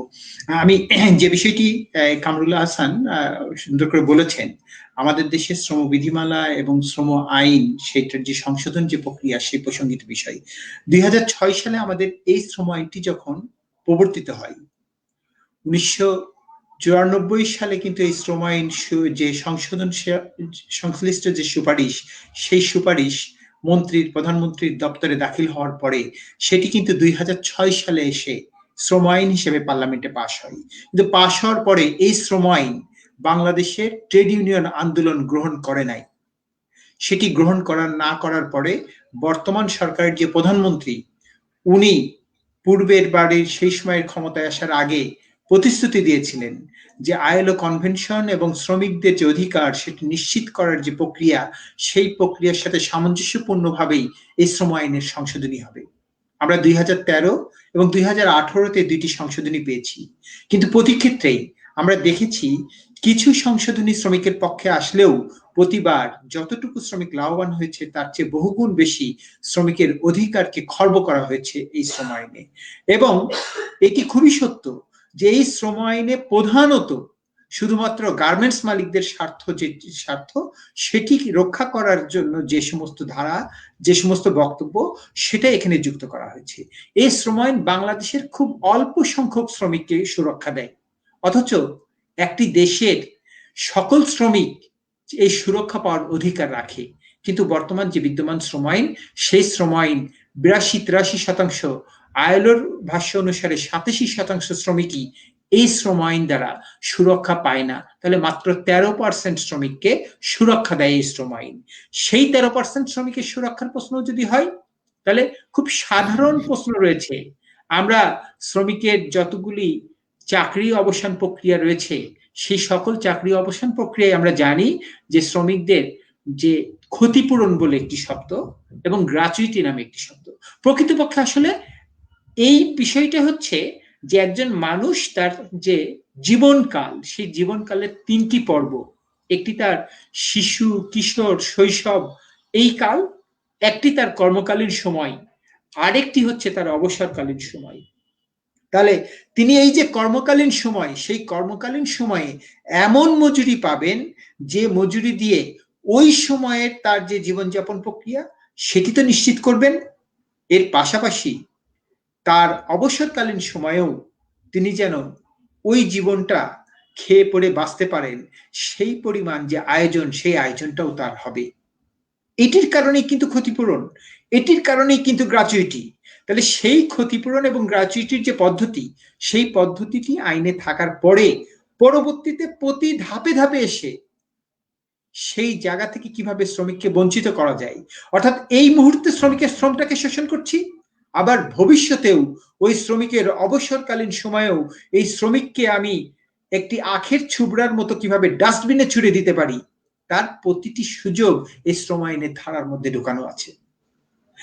আপনি একজন শ্রমিককে যখনই চাকরি দিয়েছেন, তার বছর পূর্তির পরবর্তী অবস্থায় তাকে যে ক্ষতিপূরণটা দিতে হবে, সেই সময়ে আপনার তো প্রতিনিয়ত সেই প্রস্তুতি থাকার কথা। কারণ আপনি একজন ঠিকাদারের রেজিস্ট্রেশনের ক্ষেত্রে আপনি কিন্তু সেই শর্ত দিয়েছেন। তাহলে আপনি যখন একটি কারখানা মালিক, তাহলে আপনার আকস্মিকভাবে কারখানা বন্ধ হলে কেন শ্রমিকের সেই ক্ষতিপূরণের টাকাটা রেডি থাকবে না? কারণ সেই টাকাটি তো আলাদা তহবিল হিসাবে আপনার প্রস্তুত থাকার কথা। কিন্তু সেই সময় যেন মালিককে ওই টাকাটি না দিতে হয়, তার জন্য শ্রম আইনে একটি ধারাকে যুক্ত করে রাখা হয়েছে, যে বিশেষ পরিস্থিতির জন্য তখন সরকারের আলোচনা করার যে সুযোগ, সেটি তো থাকার কথা নয়। আরেকটি হচ্ছে এই ক্ষতিপূরণ বা গ্র্যাচুইটির যে টাকাটি, সেটি হচ্ছে সে যে সময় কাজ করলো সেই সময় তার মজুরির সাথে তার ভবিষ্যৎ নিশ্চয়তার যে জায়গাটি, সেই জায়গাটিও তিনি যে আয় করেছেন, তার অর্জিত টাকা। তাহলে সেই টাকাটি আপনি অন্য কোনো কারণে তো সেই টাকাটি আত্মসাৎ করতে পারেন না। ফলে গার্মেন্টস ছাড়াও দেশের সকল সেক্টরের শ্রমিকদের জন্য শ্রম আইন, ফলে সেই শ্রম আইন প্রণয়নের যে কমিটি, সেই কমিটির মধ্যে শ্রমিক কর্মচারী ঐক্য পরিষদের 3 জন শীর্ষ নেতা সেখানে প্রতিনিধিত্ব করছেন। তো আমরা যেহেতু গার্মেন্টস শিল্প বাংলাদেশের অন্যতম প্রধান প্রতিনিধিত্বকারী শিল্প, এবং এই গার্মেন্টস শিল্পের একটি শ্রমিক সংগঠনের যে আইবিসি, অবশ্যই এটি এখানে একটি অবশ্যই শক্তিশালী জোট। ফলে এই স্কপের পক্ষ থেকে এই বিষয়টি রয়েছে যে স্কপ একটি প্রস্তাবনার খসড়া তৈরি করার পরে স্কপের নেতৃবৃন্দ এবং আমাদের সংগঠন, আপনি জানেন যে আমাদের সংগঠন সমাজতান্ত্রিক শ্রমিক ফ্রন্টের সভাপতি, উনিও এই আইন সংশোধন কমিটির একজন মেম্বার হিসেবে আছেন। ফলে আমাদের এই পরিকল্পনাটি রয়েছে যে একটি খসড়া প্রস্তুত করে নিয়ে আইবিসি সহ দেশের সকল যে শ্রমিক সংগঠন, সেই শ্রমিক সংগঠনের নেতৃবৃন্দের সাথে আমরা এই নেতৃবৃন্দরা বসবেন যারা শ্রম আইন সংশোধন কমিটিতে রয়েছেন, এবং সরকার সেখানে সকলের প্রতিনিধিত্ব রাখুক না রাখুক, আমাদের এই প্রচেষ্টাটি থাকবে যে আমরা দেশের সকল শ্রমিক সংগঠনের মতামতকে আমরা একটি জায়গায় নিয়ে আমরা একটি প্রস্তাবনাকে দাঁড় করাতে চাই, এবং সেই প্রস্তাবনা দাখিল করার পাশাপাশি সেই সময় সেই প্রস্তাবনাটাকে আদায় করার জন্য আমাদের রাজপথে ঐক্যবদ্ধ লড়াই করার যে জায়গা, সেটিকেও তৈরি করতে চাই। কারণ আমরা জানি ইতিপূর্বে যতগুলি সংশোধনী হয়েছে, প্রতি ক্ষেত্রেই শ্রমিক সংগঠনগুলি, ট্রেড ইউনিয়ন নেতৃবৃন্দ যে সংশোধনী দিয়েছেন, যখন আমরা দেখেছি সেটি আইন হিসেবে পাশ হয়ে এসেছে, সংশোধনী হিসেবে পাশ হয়ে এসেছে, তখন আমরা দেখেছি যে ট্রেড ইউনিয়নের যে সুপারিশ, সেটির প্রতিফলন সেখানে ঘটে নাই। এই ঘটনাগুলি বরংবার ঘটেছে। তার একটি কারণ, আমরা টেবিলের লড়াই করেছি, কিন্তু আমরা হয়তো রাজপথে আমার সেই টেবিলের লড়াইকে রক্ষা করার জন্য যে প্রতিরোধ আন্দোলন, সেটিকে গড়ে তুলে নাই। ফলে আমাদের আজকে দুইটি জায়গাতেই লড়াই করতে হবে। আমাদের টেবিলে যেমন আমাদের যে নেতৃত্ব রয়েছে, সেই নেতৃত্বের পাশাপাশি মানে প্রতিনিধিত্বকারী প্রত্যেকটি নেতৃত্ব যেন সেখানে থাকে, সেটির জন্য যেমন সেখানে লড়াই করতে হবে, একই সাথে আমাদের রাস্তাতেও ঐক্যবদ্ধভাবে আমরা যে সুপারিশটি সেখানে দিব, সেই সুপারিশটি যেন পাশ করে আনতে পারি, তার জন্য কিন্তু আমাদের লড়াই করতে হবে। কারণ আমরা শ্রমিকের কাছে অন্ততপক্ষে আমাদের অবস্থানটিকে এই স্বচ্ছ করতে হবে যে আমরা আপনাদের জন্য, আমরা সকল শ্রমিকের জন্য এই সংশোধনীগুলো চেয়েছিলাম। তাহলে আজকে সরকার যেভাবে একচ্ছত্রভাবে বিভিন্ন প্রেক্ষাপটে মালিকের পক্ষ নিচ্ছে, মালিকের সমর্থন দিচ্ছে, সেই সমর্থন দেওয়ার জায়গায় সরকার কিছুটা হলেও সে জায়গায় বাধাগ্রস্ত হবে। কারণ সরকারের সমর্থন ছাড়া কোনোভাবেই কিন্তু 65% বেতন দেওয়ার সুযোগ ছিল না। তাহলে 65% যে বেতন, সেটি দিতে হলে এটি শ্রম আইনের যে লঙ্ঘন হয়েছে, নিম্নতম মজুরির চেয়ে কম মজুরি দেওয়ার কারণে শ্রম আইনের যে লঙ্ঘন হয়েছে, তার কারণে আমরা মনে করলাম সকল শ্রমিক সংগঠন কেউ কিছু করতে পারে নাই। সরকারের শ্রম পরিদর্শক দপ্তর কি করেছে? সরকারের শ্রম পরিদর্শক দপ্তর শ্রম আদালতে মামলা করার সুযোগ ছিল, 289 ধারায় মামলা করার মধ্যে দিয়ে সেখানে দণ্ড হওয়ার বিধান ছিল। সরকার সেই উদ্যোগ নেয় নাই। তার মানে সরকার মালিকের পাশে সেই অবস্থান নিয়েছে। ফলে আজকে আমাদের সেই জায়গাটা লাগবে। আমাদের একই সাথে একদিকে আন্তর্জাতিক এই বাজার প্রবাহের সাথে যে পক্ষগুলি রয়েছে সেই পক্ষগুলো থেকে ন্যায্য মূল্য আদায় করার জন্য যে বক্তব্য, সেই বক্তব্যটাও আমাদের থাকা উচিত। আমরা শ্রমিকের ন্যূনতম মজুরি নয়। কামরুল হাসান খুব সুন্দর করে বলেছেন আমাদের জাতীয় ন্যূনতম মজুরি দরকার, এবং এই জাতীয় ন্যূনতম মজুরির যে বিধান সেটি করোনা কালে আরো তার প্রয়োজনীয়তা অনেক বেশি ফুটে উঠেছে। একই পাশাপাশি আমাদের সামাজিক নিরাপত্তা, সকলের জন্য সার্বজনীন সামাজিক নিরাপত্তা স্কিম, এটিও দরকার। তাহলে করোনা কালে এই অভাবগুলো ফুটে উঠেছে, ফলে সেই দাবিগুলো আমরা জানাচ্ছি। এর পাশাপাশি আমরা রপ্তানিমুখী শিল্পের মালিকের মুনাফায় অংশগ্রহণের শ্রমিকের যে সুযোগ, সেটিকে যে বন্ধ করা হয়েছে, সেটিকে যে ছাড় দেওয়া হয়েছে, আমরা সেটিরও নিন্দা জানাই। আমরা সেটি সংশোধনের দাবি করছি। আমরা বলতে চাই, আপনি যে কল্যাণ তহবিল করলেন রপ্তানিমুখী শিল্পের মালিকদের কাছ থেকে ছাড় দিয়ে, সেই তহবিলের টাকা দিয়ে আপনি যখন গ্রুপ ইন্স্যুরেন্সের টাকা দিচ্ছেন, এই টাকাটি যেহেতু তার কোম্পানির মুনাফায় অংশগ্রহণ থেকে ছাড় দেওয়ার মধ্যে দিয়ে এই টাকাটি আসছে, তার মানে এই টাকাটি শ্রমিকের টাকা। আর গ্রুপ ইন্স্যুরেন্সের যে প্রিমিয়াম দেওয়ার টাকার দায়িত্ব হচ্ছে মালিকের টাকা। ফলে আপনি অবশ্যই শ্রমিকের টাকায় মালিক তোষণ করতে পারেন না। ফলে আমরা বলতে চাই, এই যে কোম্পানির মুনাফায় অংশগ্রহণ করার যে সুযোগ, সেই সুযোগটি অবশ্যই রপ্তানিমুখী শিল্পের শ্রমিকদেরও থাকতে হবে। ফলে সেই কারণেই এইটার সংশ্লিষ্ট যে ধারা, সেই ধারায় যে উপধারাটি রয়েছে 264(3) নাম্বার যে উপধারাটি রয়েছে, সেটিকে অবশ্যই বাতিল করতে হবে। এর পাশাপাশি কামরুল হাসান খুব সুন্দর করে বলেছেন যে 27(3) ক যে বিষয়টি, অবসর তো একজন শ্রমিকের ইচ্ছা প্রথমত। তাহলে এখানে দুইটা প্রশ্ন একই সাথে। আমি নিজে অবসর দিচ্ছি না, আপনি আমাকে ধরে নিচ্ছেন আমি অবসর নিলাম। এই ধরে নেওয়ার ক্ষমতাটি আপনাকে কে দিয়েছে? আবার এই একই বিষয়কে আপনি আবার 24 নম্বরে অসৎ আচরণের তালিকায় রেখেছেন। তাহলে একই বিষয়কে আপনি দুই জায়গায় রেখেছেন।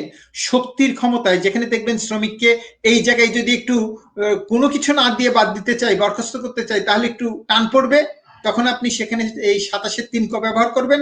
আবার যখন দেখবেন এই শ্রমিকের উপরে গলা টিপে ধরলে কেউ কিছু বলার নেই, তখন আপনি সেখানে 24 আর 23 ধারা ব্যবহার করে জবাই করে দিবেন।